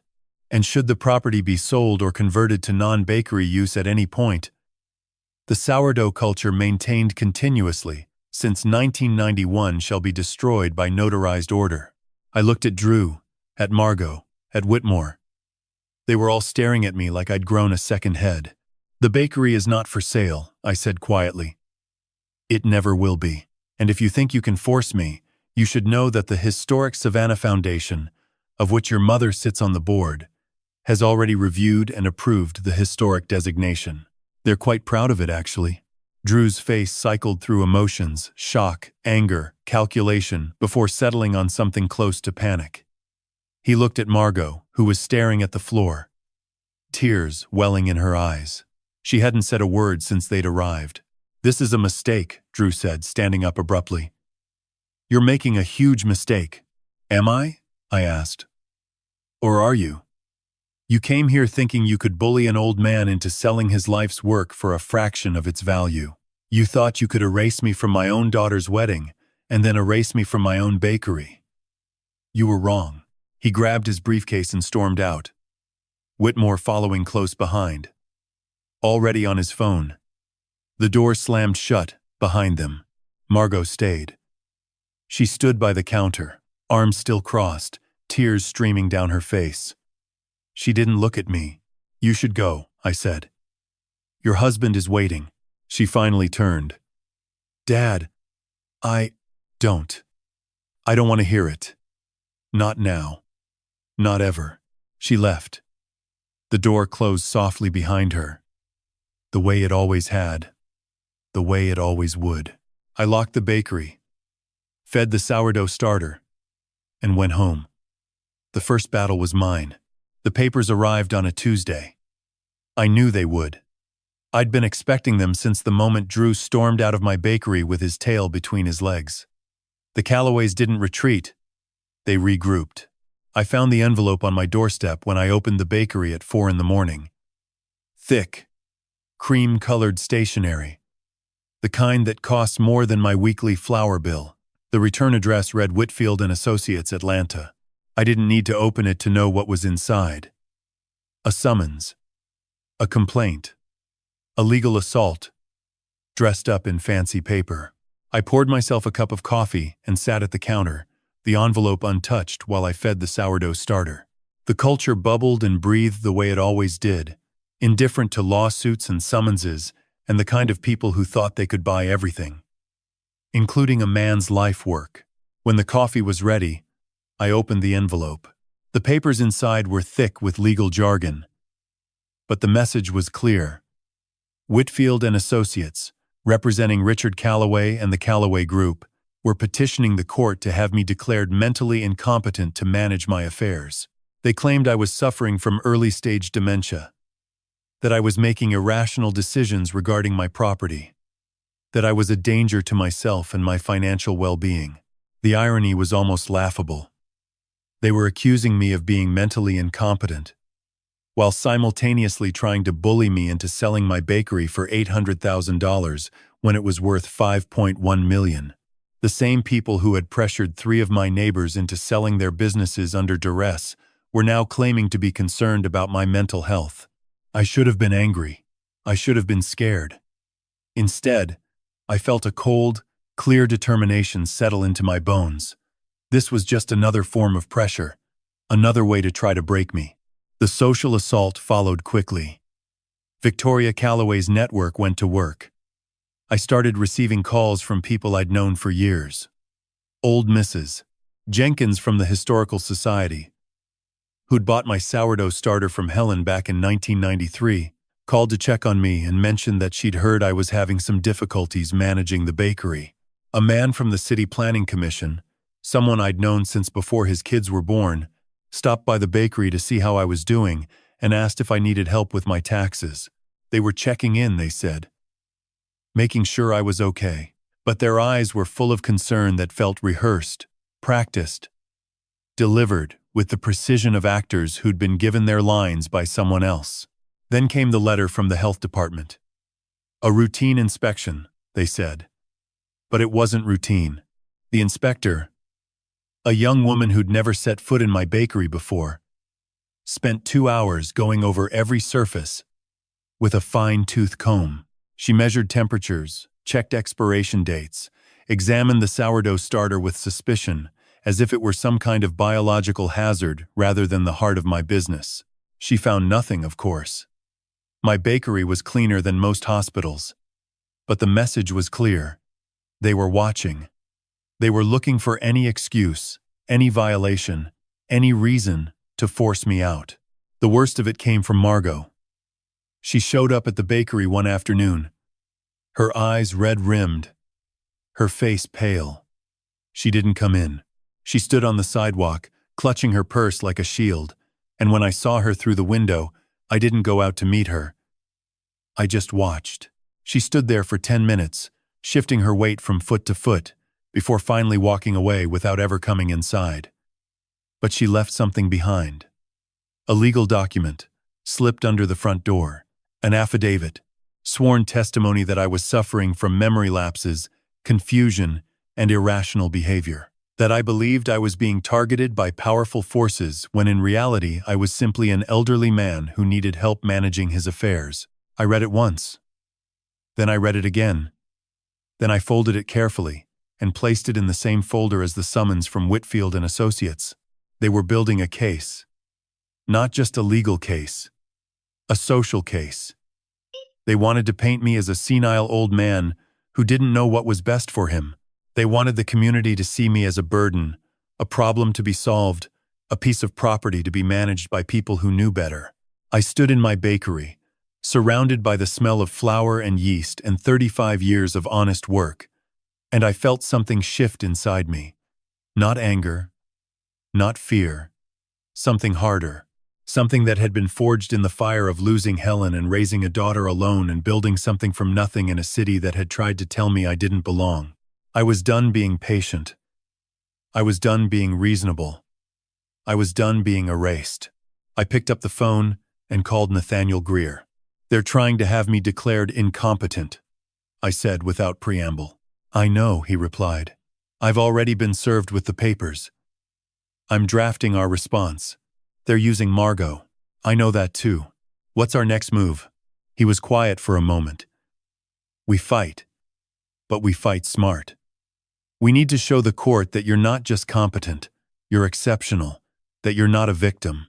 You're a man who built something worth protecting." I looked around my bakery, at the brick walls that had stood since 1847, at the sourdough starter bubbling in its jar, at the ovens that would soon be warm with the day's first loaves. "I can do that," I said. "I can show them exactly who I am." "Good," Nathaniel said. "Because this isn't just about you anymore. It's about setting a precedent. It's about sending a message that you can't bully an old man out of his life's work just because you have money and connections." I hung up the phone and went back to work. The first batch of sourdough boules needed shaping. My hands found the rhythm without thinking. Fold, press, turn. The same rhythm I'd taught Margot when she was 8 years old. The same rhythm that had gotten me through losing Helen. The same rhythm that would get me through this. They thought they could break me with legal papers and social pressure. They thought they could turn the community against me with whispers and concerned phone calls. They thought they could erase me the way Margot had tried to erase me from her wedding photographs. They had no idea who they were dealing with. The evidence arrived in a manila folder on a Wednesday morning, delivered by Nathaniel's paralegal, a young woman named Clara, who looked like she'd rather be anywhere else. I was shaping sourdough batards when she knocked on the bakery door, and I wiped my hands on my apron before letting her in. "Mr. Price?" she asked, her voice barely above a whisper, as if the building itself might be listening. I took the folder. "Thank you, Clara." She nodded and left quickly, as if afraid the walls might collapse on her. I set the folder on the counter and went back to my dough, letting the anticipation build. Evidence was only useful if you knew how to use it. Nathaniel had taught me that years ago when we were drafting Helen's will. "Evidence isn't just what you have," he'd said. It's what you can prove, and when, and how it fits together. I finished shaping the battards, placed them in their proofing baskets, and only then did I open the folder. Inside were 3 documents that would change everything. The first was the psychiatric evaluation. Dr. Eleanor Vance, a respected geriatric psychiatrist from Savannah, had spent 2 hours with me the previous week. I'd answered every question she asked, from the date and the president to complex logic puzzles and memory tests. She'd asked about my childhood, my marriage, my daughter, my business. She'd given me a series of numbers to repeat forward and backward, drawn clock faces, asked me to explain proverbs. Her conclusion was written in clear professional language. Leonard Price demonstrates no evidence of dementia, Alzheimer's, or any other cognitive impairment. His memory is exceptional, his reasoning skills are sharp, and his understanding of complex financial and legal matters is thorough. He is fully competent to manage his affairs. I read it twice. The first time, I saw the words. The second time, I saw the weapon. This document wasn't just a medical opinion. It was a shield. It was proof that the Callaways' entire case was built on lies from the very beginning. The second document was Nathaniel's discovery request response. Over the past 2 weeks, he'd been digging into Drew's financial history, something the Callaways probably thought I was too senile to understand. The numbers were staggering. Drew Callaway, it turned out, was drowning in debt. A failed hotel development in Hilton Head had left him owing creditors over $2 million. His personal credit score was in the basement.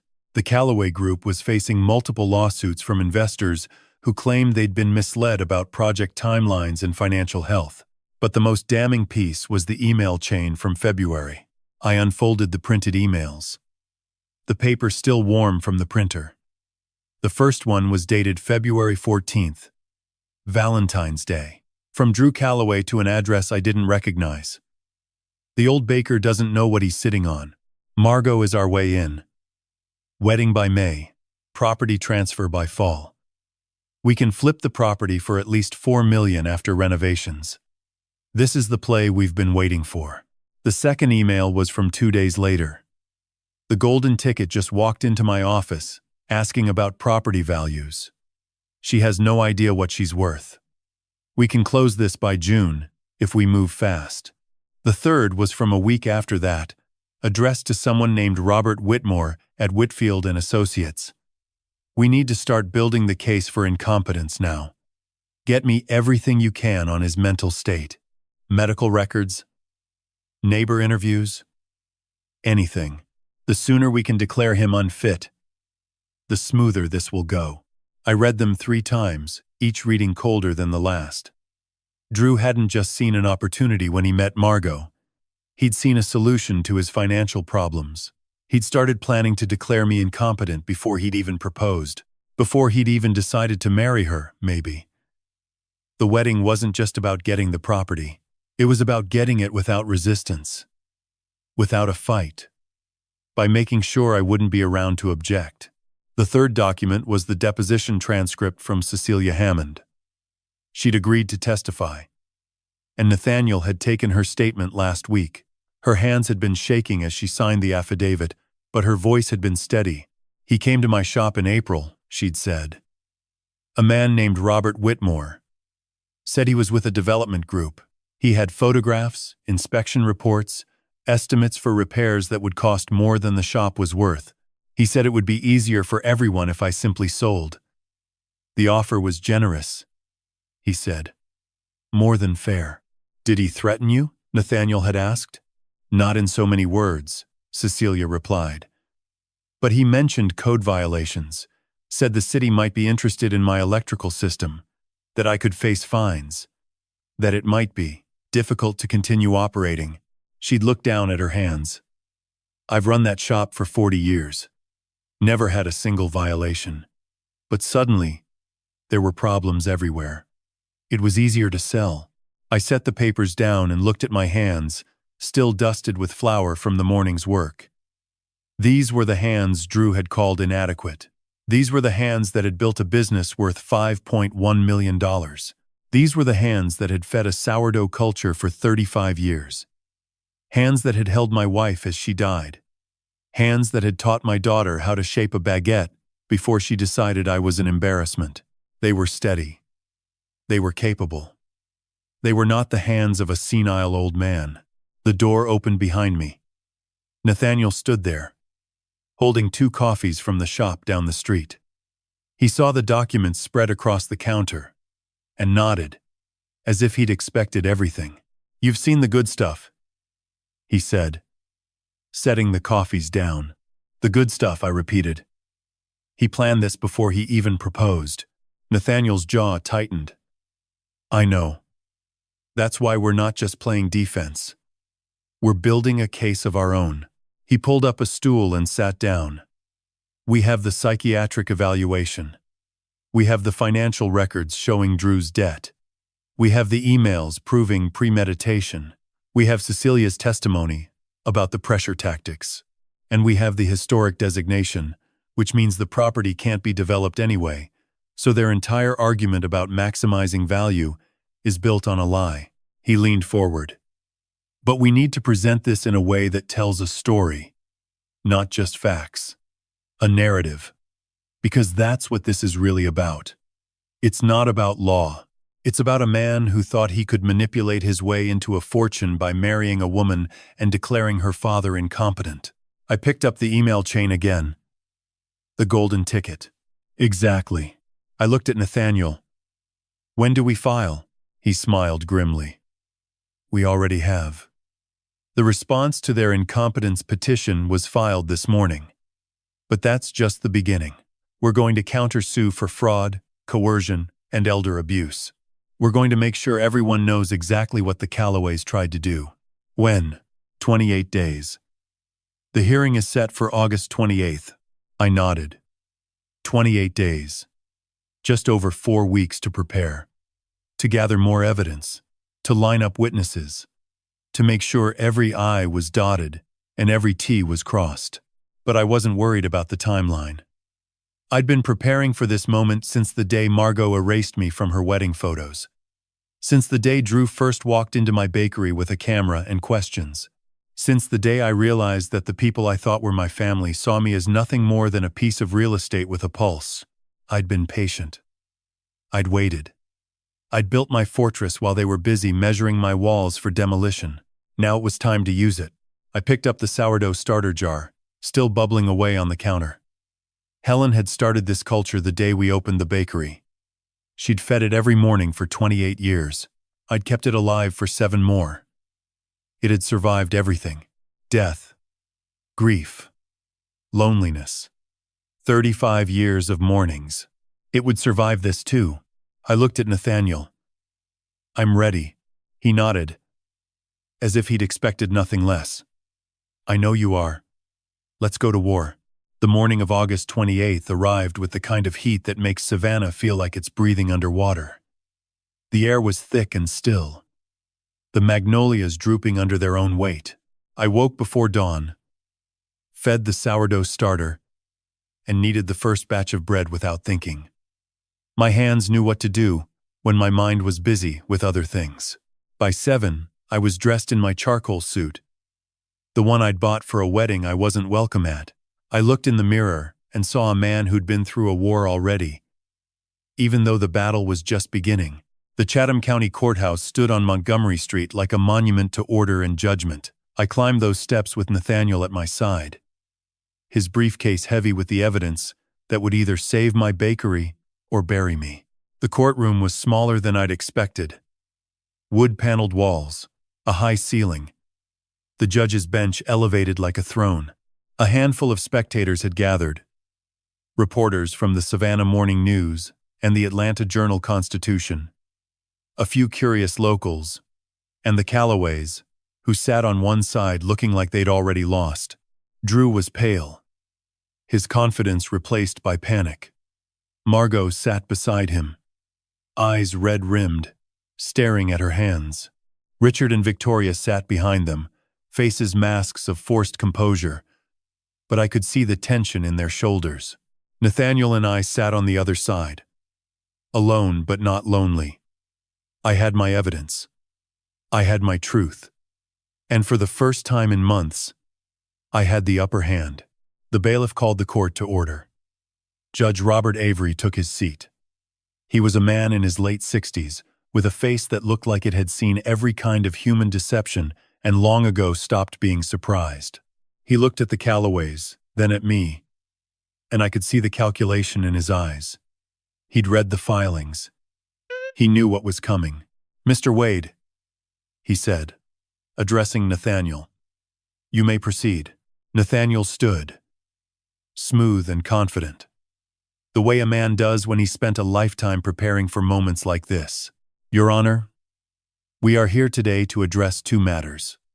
First, the petition filed by Richard Callaway and the Callaway Group seeking to have Leonard Price declared incompetent to manage his affairs.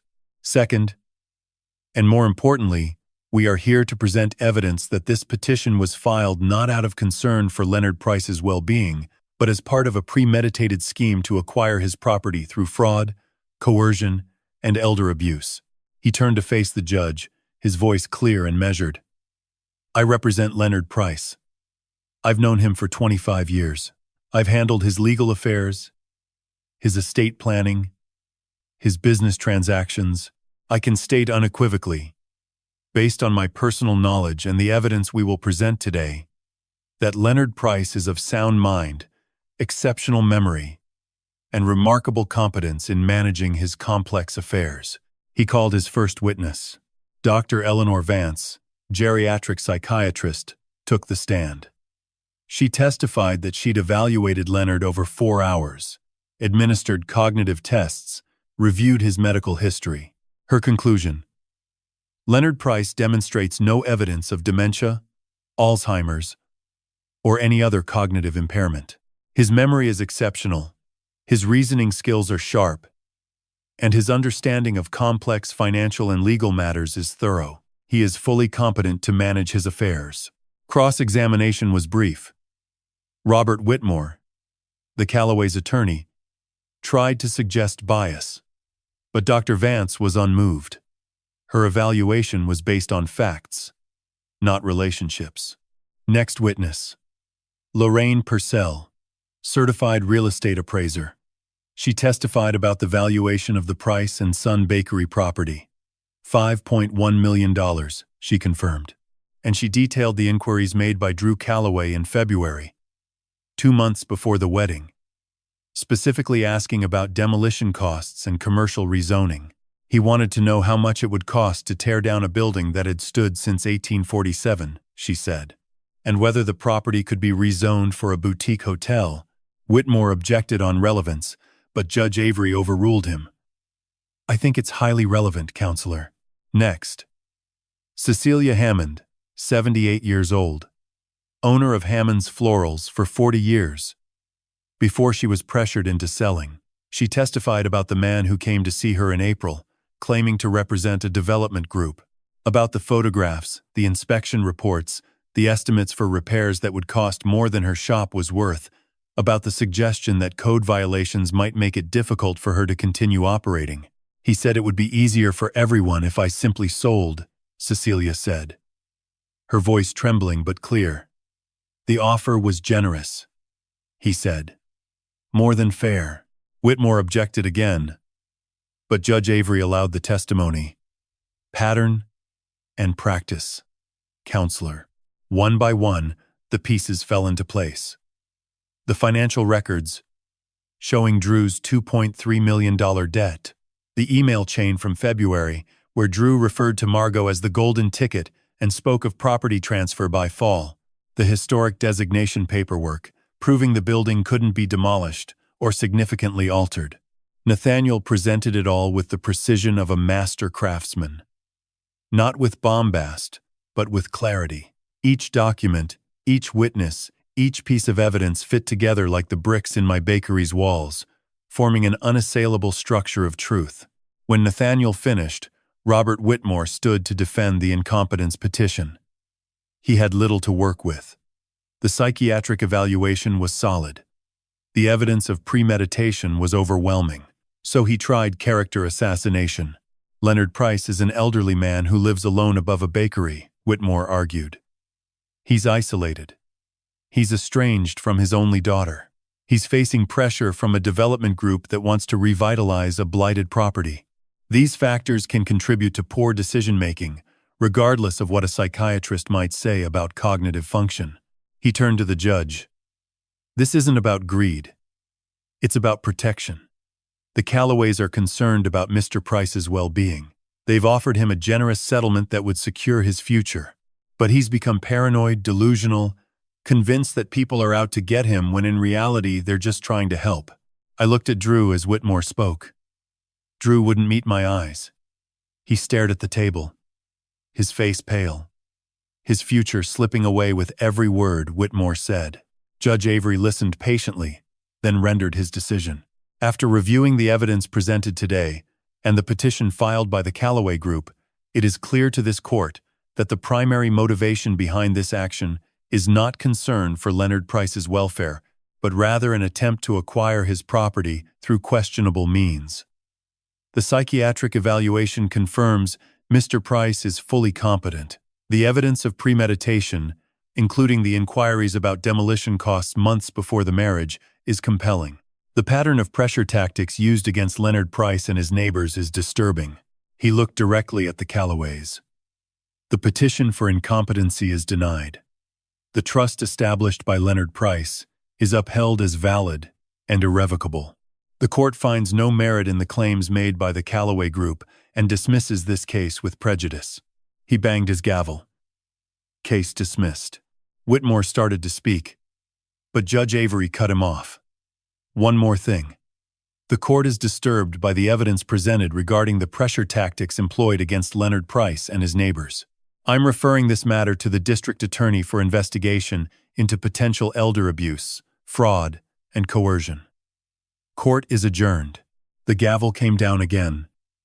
Chaos erupted.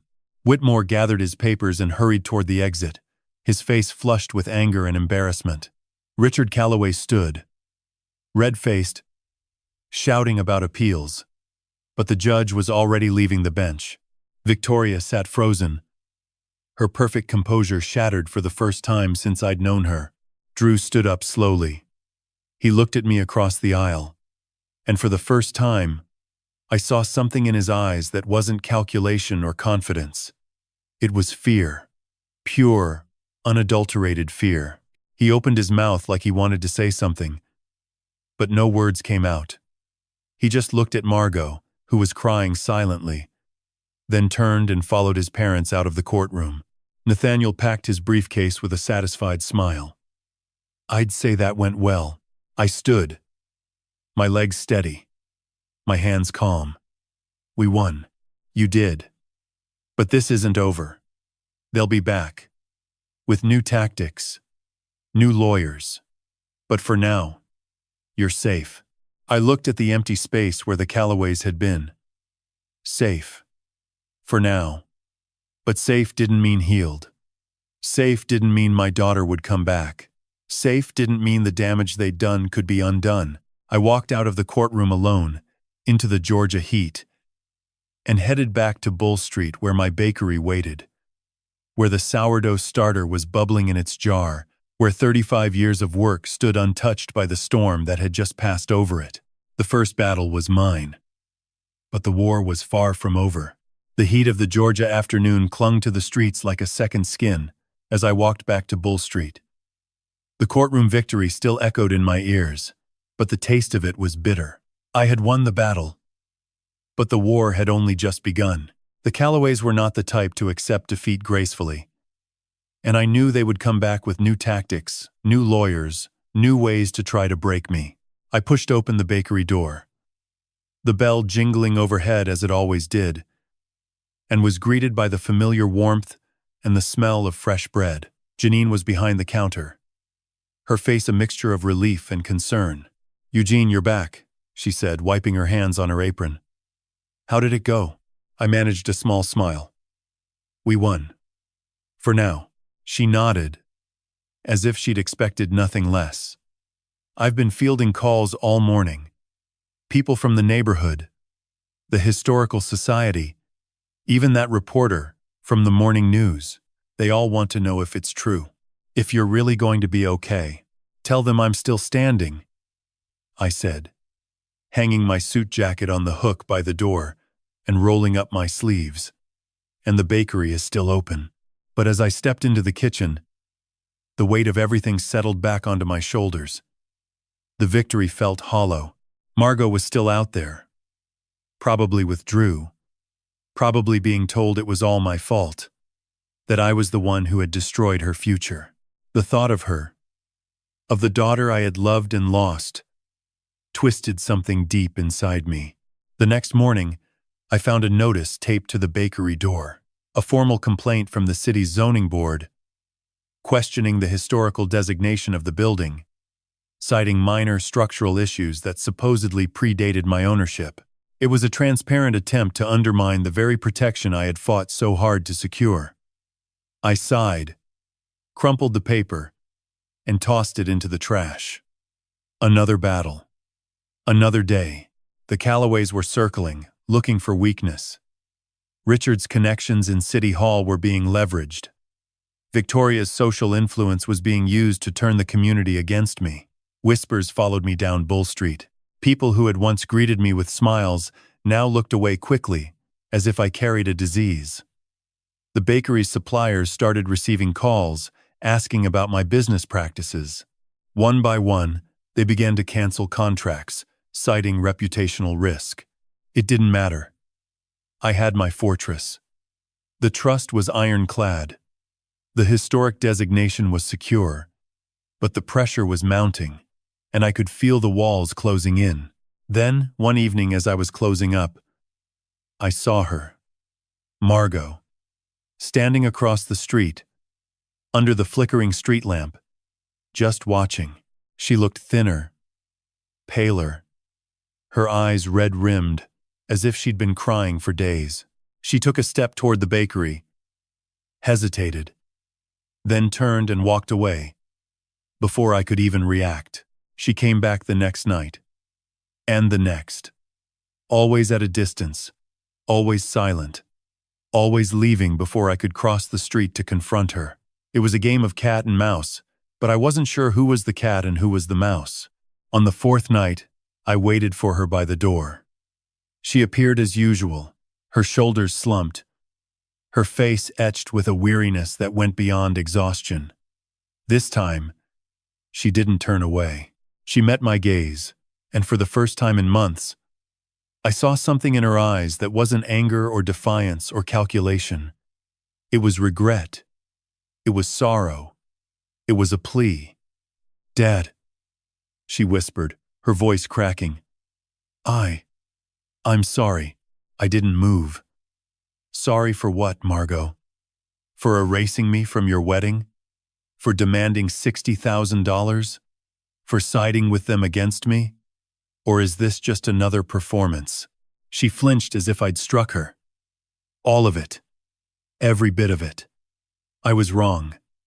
I was so wrong." "Wrong isn't enough," I said, my voice cold.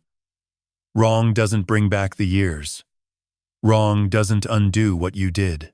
"I know," she whispered, tears streaming down her face. "I can't undo it. But I can try to make it right. Let me come back. Let me work. Let me earn my place here again." I stared at her, searching for the daughter I had loved in the stranger before me. I saw glimpses of her, the curve of her smile, the way she tucked her hair behind her ear when she was nervous. But the girl I remembered was gone, replaced by this broken woman who had learned the hard way that the Callaways' world was built on lies. "Why now?" I asked. "After everything, why now?" She swallowed hard.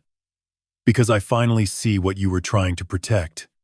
Because I lost everything. Because I have nowhere else to go."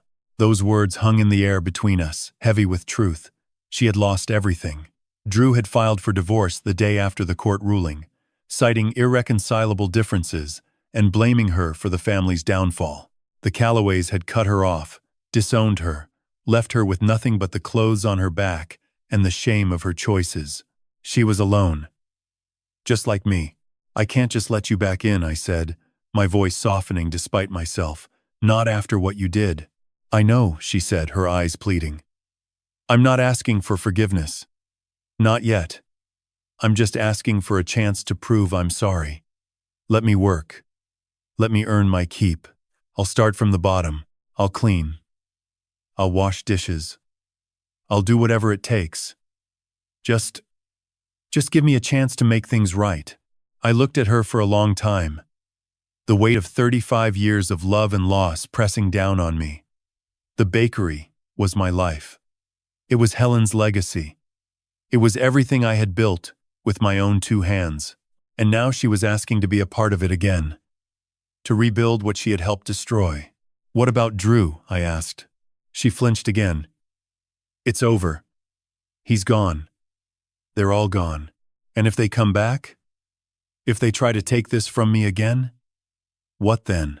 She met my gaze, her eyes blazing with a sudden fire. Then I'll stand with you. I'll fight for this place, just as hard as you will. I swear it. I studied her face, searching for any sign of deception. Any hint that this was just another performance, another manipulation. But all I saw was pain. Raw, unfiltered, honest pain. Fine, I said finally, the word tasting like ash in my mouth. You can come back, but not as my daughter. Not yet. You'll work. You'll earn your keep. You'll start at the bottom and prove yourself, just like anyone else would. And if you ever give me reason to doubt you again, you're gone. Do you understand? She nodded, a tear sliding down her cheek. Yes, Dad. Thank you. Don't thank me, I said, my voice hardening. You haven't earned that yet. I turned and walked back into the bakery, leaving her standing on the sidewalk. The door closed behind me with a soft click, and I leaned against it, suddenly exhausted. What had I just done? Was I a fool for giving her another chance? Or was I finally doing the right thing? The next morning, Margot was there before dawn, waiting on the steps. She was dressed simply, in jeans and a t-shirt. Her hair pulled back in a messy bun. She looked like she hadn't slept in days, but her eyes were clear. I'm here, she said quietly. What do you need me to do? I handed her an apron. Start by cleaning the ovens. They haven't been scrubbed properly in weeks. She took the apron and tied it around her waist without a word. Then she rolled up her sleeves and got to work. It was brutal. The ovens were caked with years of baked-on grease and flour, a testament to the countless loaves that had passed through them. Margot scrubbed and scraped and sweated, her hands turning red and raw. But she didn't complain. She worked through the morning, through the lunch rush, through the afternoon lull, until the ovens gleamed like new. At the end of the day, I handed her a loaf of bread, the first loaf she'd ever baked here, a simple sourdough. This is for you, I said. You earned it. She took it, her hands trembling slightly. Thank you, Dad. Don't call me that, I said sharply. Not yet. You haven't earned that right. She nodded, tears welling up again. But she didn't argue. She just held the loaf close, like it was something precious, and walked out into the fading light. That night, I stood in the kitchen, watching the sourdough starter bubble away in its jar. It was still alive, still thriving, just like the bakery. And now, against all odds, Margot was back. Not as my daughter, not yet, but as someone willing to work, to earn her place, to rebuild what she had helped destroy. It wasn't forgiveness. It wasn't trust. But it was a start. And as I fed the starter, I couldn't help but wonder, was this the beginning of something new? Or was it just another chapter in a war that was far from over? Dưới đây là phiên bản của câu chuyện đã được tinh chỉnh và rút gọn cẩn thận để đạt độ dài xấp xỉ 1.000 từ. Trong khi vẫn giữ nguyên vẹn nhịp điệu, cảm xúc và các tình tiết quan trọng nhất. The next morning, Margot was already waiting on the steps when I arrived at 4:30. She held a thermos and a notebook, her face pale, but determined in the pre-dawn gloom. She didn't say anything when I unlocked the door, just followed me inside and tied on her apron without being asked. "Start with the deliveries," I said, handing her a stack of boxes. Mrs. Callahan's sourdough, Mr. Jenkins's rye, and the 2 boules for the hotel. The van's out back. She took the boxes and disappeared. I watched from the window as she loaded the van with efficient movements, her back straight, her face set in concentration. She'd been up all night, I could tell, but she didn't complain. She just worked. The morning rush came and went, a blur of familiar faces and the steady rhythm of the bakery. Margot moved through it quietly, taking orders, answering questions about the new hire with a tight smile. "Just helping out," she'd say. But everyone in Savannah knew who she was. They knew what she'd done. They whispered as she passed, eyes filled with pity and judgment. By afternoon, curiosity faded into something harder. The suppliers who had once been friendly now treated her with cool politeness. The customers who had known her since childhood avoided her gaze. Even Janine, my counter-girl for 12 years, spoke to her only when necessary. Her voice clipped. Margot didn't complain. She worked harder, scrubbing floors, cleaning ovens, hauling flour sacks. Her pampered hands grew rough and calloused within days. Her back ached, her feet hurt, and by the end of each shift, she was exhausted. But she kept coming back before dawn, staying until well after closing. I watched her from the corner of my eye, this stranger wearing my daughter's face. She was different from the girl I'd raised. Harder, more focused. But underneath the polish the Callaways had tried to give her, I caught glimpses of the old Margot, the way she'd bite her lip when concentrating, humming tunelessly, carefully arranging pastries in the display case. One evening, she found me in the kitchen, staring at the sourdough starter. "It's still alive," she said softly. I nodded. "It's been alive for 35 years. She reached out and touched the jar. "I remember when Mom used to let me feed it. She said it was like having a pet that never died." Margot was quiet for a moment. "Do you ever hear from her?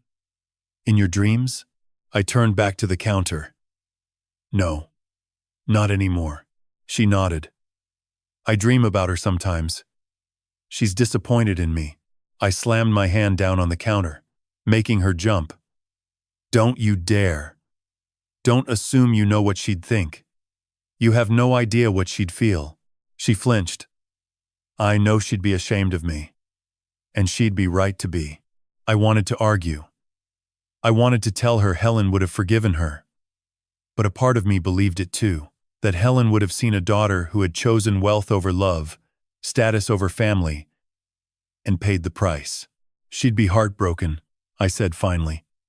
"But she'd also believe in second chances. That was always her way." Margot wiped her eyes. "Do you believe in second chances, Dad?" The question hung heavy between us. I looked at the woman she had become, at the pain she had caused. And I saw the girl she used to be, flower in her hair, believing her father's hands were magic. "I don't know," I said honestly. "I want to. But second chances have to be earned. And you have a lot to earn back." She nodded, tears falling. "I know. I'm trying. Every day." I believed her. Maybe it was the way she worked without complaint. Maybe it was the way she looked at the sourdough starter with reverence. Maybe it was just the fact that she kept showing up. But the Callaways hadn't given up. They were circling like sharks, looking for weakness. I couldn't shake the feeling that Margot's return was part of their plan. A new tactic in an old war. The next morning I found a note slipped under the bakery door. A typewritten message on heavy cardstock. "Consider this. The bakery is failing. You're drowning in debt. The suppliers are cutting you off. Even your own daughter can't stand to work with you. Walk away before it's too late." I read it twice. Then I crumpled it into a ball and tossed it into the wood stove, watching it blacken in the flames. They were trying to break me, and using Margot to do it. That afternoon, She came in looking pale and drawn, hands shaking as she tied on her apron. "You okay?" I asked, keeping my voice neutral. She nodded, but her eyes gave her away. "I'm fine." I didn't push.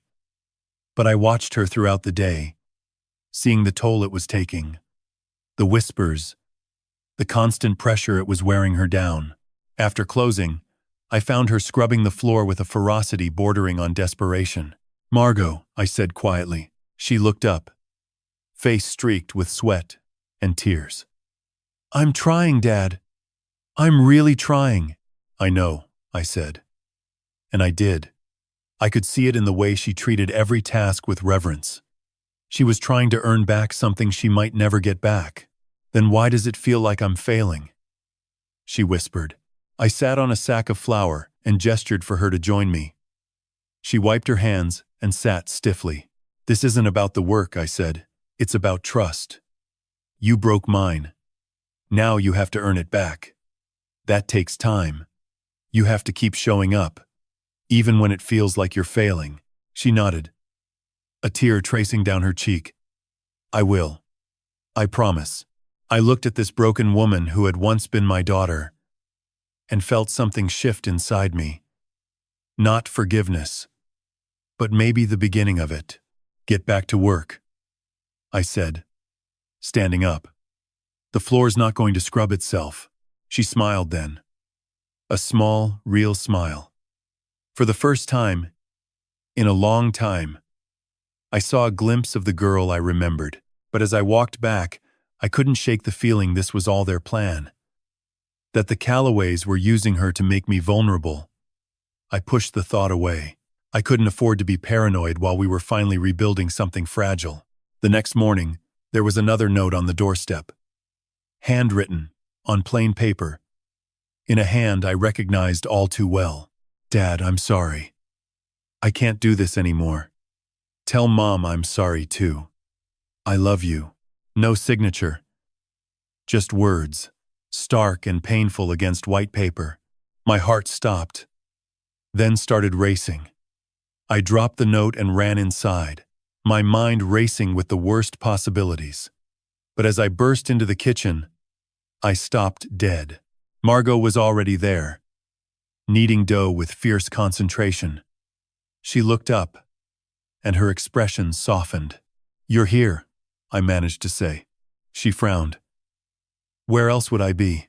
I pointed to the doorstep, too winded to speak. She saw the note and went pale. "What is this?" she whispered. "It says you're leaving." Her eyes widened. "I didn't write that." "Are you sure?" "Positive.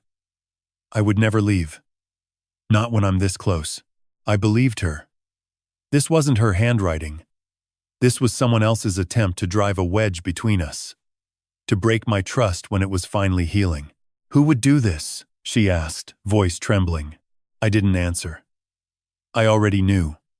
The Callaways. They were still circling, looking for any crack in our foundation, and they had just found one. The next morning the note was gone. I burned it in the wood stove along with the trash, the paper curling into ash before it could do any more damage. But the damage had already been done. The seed of doubt had been planted, and I could feel it growing in the back of my mind. A quiet whisper that maybe, just maybe, this was all part of their plan. Margot arrived at the usual time, her face drawn but determined. She didn't mention the note. Neither did I. But the air between us had changed, thickened with unspoken questions. Was she really here to stay? Or was she just playing a part in their game? The day passed in a tense quiet. The bakery was busier than usual, thanks to a glowing review in the morning news that praised our historic sourdough and time-honored techniques. But the customers who came in were different. They stared, they whispered, they pointed. They weren't here for the bread. They were here for the drama. By afternoon, I'd had enough. I needed to get out, to clear my head, to see if the world outside still made sense. I told Margot I'd be back in an hour and walked to the river, leaving her alone in the bakery for the first time since she'd returned. The Savannah River was brown and slow-moving, just like it had always been. I sat on a bench and watched the cargo ships glide by, their hulls heavy with containers from distant lands. Life went on. The river didn't care about my problems. The ships didn't care about the Callaways or their schemes. The world was bigger than this little bakery, bigger than my broken family. But as I sat there, I realized something. This wasn't just about me anymore. It was about the bakery. It was about the legacy Helen and I had built. It was about the community that had supported us for 35 years. And it was about Margot, who was trying so desperately to earn her way back into a world that had rejected her. I couldn't let them win. Not again. When I got back to the bakery, Margot was waiting for me, her face pale with worry. "Are you okay?" she asked, her voice barely above a whisper. I nodded. "I'm fine. Just needed some air." She studied me for a moment, then seemed to relax. "You missed a call." "From Nathaniel." I went inside and called Nathaniel back. He answered on the first ring. "Leonard, we have a problem." "What now?" I asked, bracing myself. "The Callaways filed an emergency motion with the court. They're claiming you're mismanaging the bakery's finances, that you're using business funds for personal expenses, that you're not maintaining proper records. They want a court-appointed receiver to take over the bakery's operations." I felt the blood drain from my face. "On what grounds?" "Thin ones," Nathaniel admitted. "But they're playing a long game, Leonard. They know they can't win on the trust or the historic designation, so they're trying to undermine you in other ways. They're hoping the court will see some merit in their claims and grant the receiver. If that happens, they control the bakery. And once they control it, they can do whatever they want." I gripped the phone tighter. "What can we do?" "We fight it. But we need evidence. Proof that the bakery is being run properly. Financial records, tax returns, bank statements, everything needs to be in order." "I have all that," I said. "It's all there. The bakery's always been profitable. We've never missed a tax payment. The records are clean." "Good," Nathaniel said. "Then we'll beat this too. But Leonard, be careful. They're watching. They're looking for any excuse to paint you as unstable, as incompetent, as someone who can't handle the responsibility." "I know," I said. "I'll be careful." After I hung up, I stood in the kitchen, staring at the sourdough starter. It bubbled away, indifferent to the legal battles, and the social pressure, and the whispers on the street.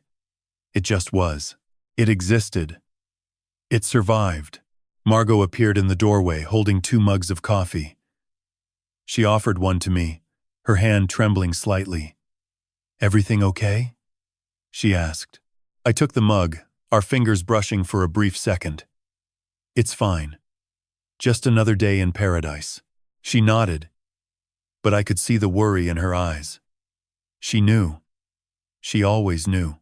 That night, as I was closing up, I found another note on the doorstep. This one was handwritten, on the same plain paper as the last. "You can't win this, Leonard. You never could. Walk away before it's too late. For both of you." I crumpled it up and tossed it into the trash without a second thought. But the words echoed in my mind long after I'd locked the door and gone upstairs to bed. The next morning, Margot didn't show up. I waited until 7. Then 7:30. Then 8. I called her phone. No answer. I called again. Still nothing. By 9, I was pacing the kitchen floor, my mind racing with the worst possibilities. Had they taken her? Had they convinced her to leave? Had she finally given up and walked away, realizing she couldn't earn back what she'd lost?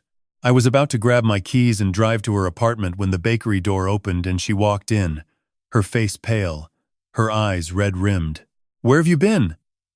I demanded, my voice sharper than I intended. She flinched. "I'm sorry. I couldn't sleep.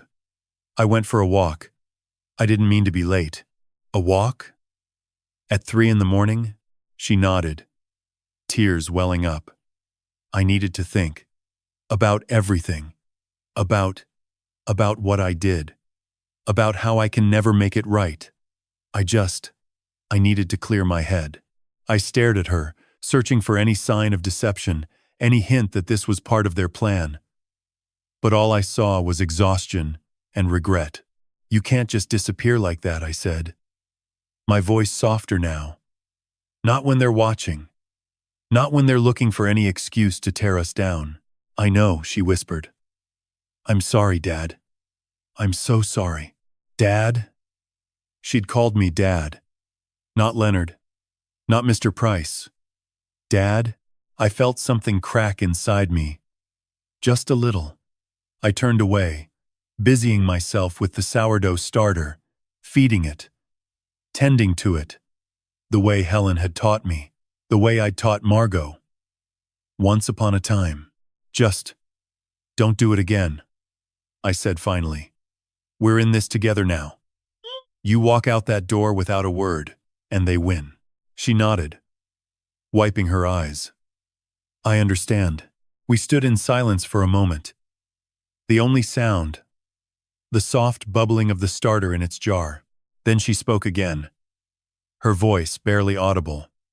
Do you think we can beat them? I looked at her, at this broken woman who had once been my daughter, and I felt a surge of something I hadn't felt in a long time. Hope. Not for me. For her. For us. We already are, I said. One day at a time. The hearing on the emergency motion was set for a week later, on a Thursday morning that dawned hot and humid. The kind of Savannah day that made the air feel thick enough to chew. I woke before dawn, fed the sourdough starter, and kneaded the first batch of bread in silence. Margot was already downstairs, waiting for me. She didn't say anything, just tied on her apron and started shaping the dough she'd been working on for weeks. We worked side by side in companionable quiet, the only sounds the slap of dough on the counter and the occasional bubble from the starter. The courtroom was packed when we arrived. Reporters from the Morning News and the Journal-Constitution were there, along with a few curious locals who had followed the saga. The Callaways sat on one side, looking grim and defeated. Drew was pale and drawn, his usual confidence shattered. Richard and Victoria sat stiffly, their faces masks of cold fury, but I could see the cracks in their armor. Nathaniel was already at the defense table, reviewing documents with a calm that I envied. He looked up as we approached and gave me a small nod. Ready? I took my seat and nodded back. As I'll ever be. The bailiff called the court to order. Judge Avery entered, his face as unreadable as ever. He took his seat and looked at both sides. Mr. Whitmore, he said, addressing the Callaways' lawyer. You may proceed. Whitmore stood, looking more nervous than I'd ever seen him. Your Honor, we are here today to request the appointment of a receiver to oversee the operations of Price and Son Bakery. New evidence has come to light that raises serious concerns about the bakery's financial management and compliance with local regulations. He outlined their case. Anonymous complaints about health violations, which we'd already disproven, questions about the bakery's tax filings, all in perfect order, and concerns about my ability to manage the business given my eccentric behavior. He called it eccentric. As if standing up for what was right was a sign of senility. Nathaniel stood when Whitmore finished. Your Honor, the Callaways' claims are baseless and without merit. They are desperate attempts to undermine my client's lawful ownership and operation of his bakery. He called his first witness, Janine, my countergirl for 12 years. She testified about the bakery's daily operations, its cleanliness, its compliance with all health codes. She spoke of my dedication, my meticulous record-keeping, my unwavering commitment to quality. Next was Mr. Jenkins, one of my oldest customers, who'd been buying rye bread from me for 20 years. He testified about the bakery's reputation in the community, about how it was a Savannah institution, about how the Callaways' actions had harmed not just me but the entire neighborhood. Then came the financial records. Nathaniel presented bank statements, tax returns, profit and loss reports, all in perfect order, all showing a profitable, well-run business. He called the bakery's accountant, a woman named Patricia, who'd been auditing my books for a decade, who confirmed under oath that Price & Son Bakery was financially sound and operated with complete transparency. Whitmore's cross-examinations were weak. His objections overruled almost as soon as they were raised. Judge Avery seemed unimpressed, his gaze growing colder with each passing minute. Finally, Nathaniel called his last witness, me. I took the stand, raised my right hand, and swore to tell the truth. Nathaniel approached, his questions calm and methodical. Mr. Price, can you describe your relationship with the Callaways?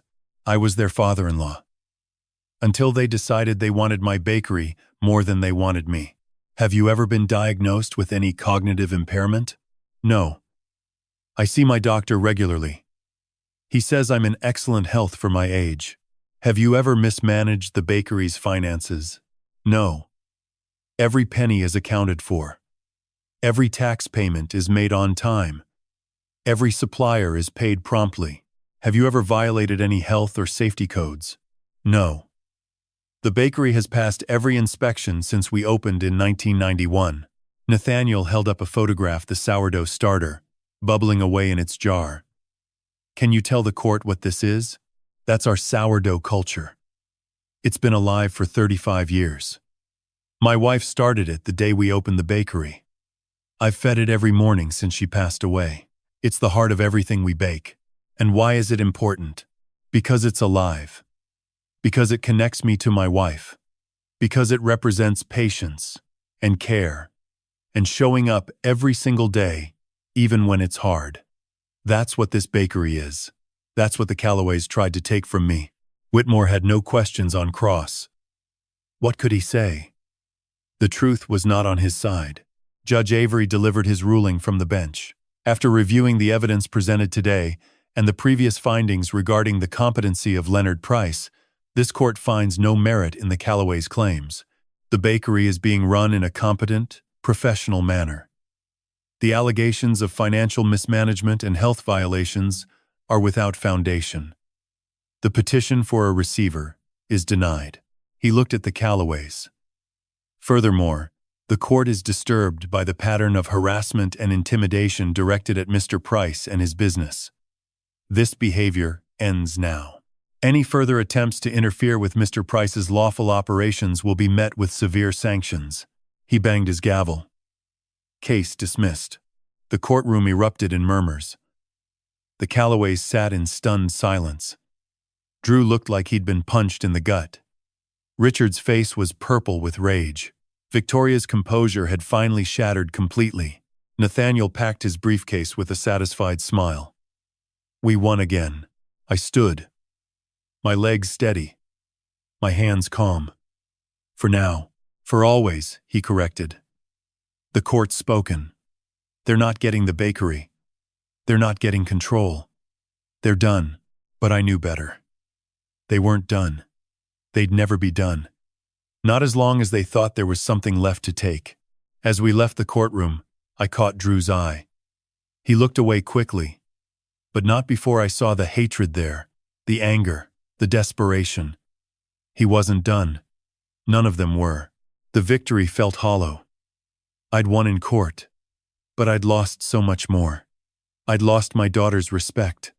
I'd lost my wife. I'd lost the illusion that family meant something unbreakable. And I'd gained a constant grinding pressure that wore on me every single day. But the bakery was still standing. The sourdough still bubbled. And Margot was still here, working beside me, earning back a place in a world she'd once rejected.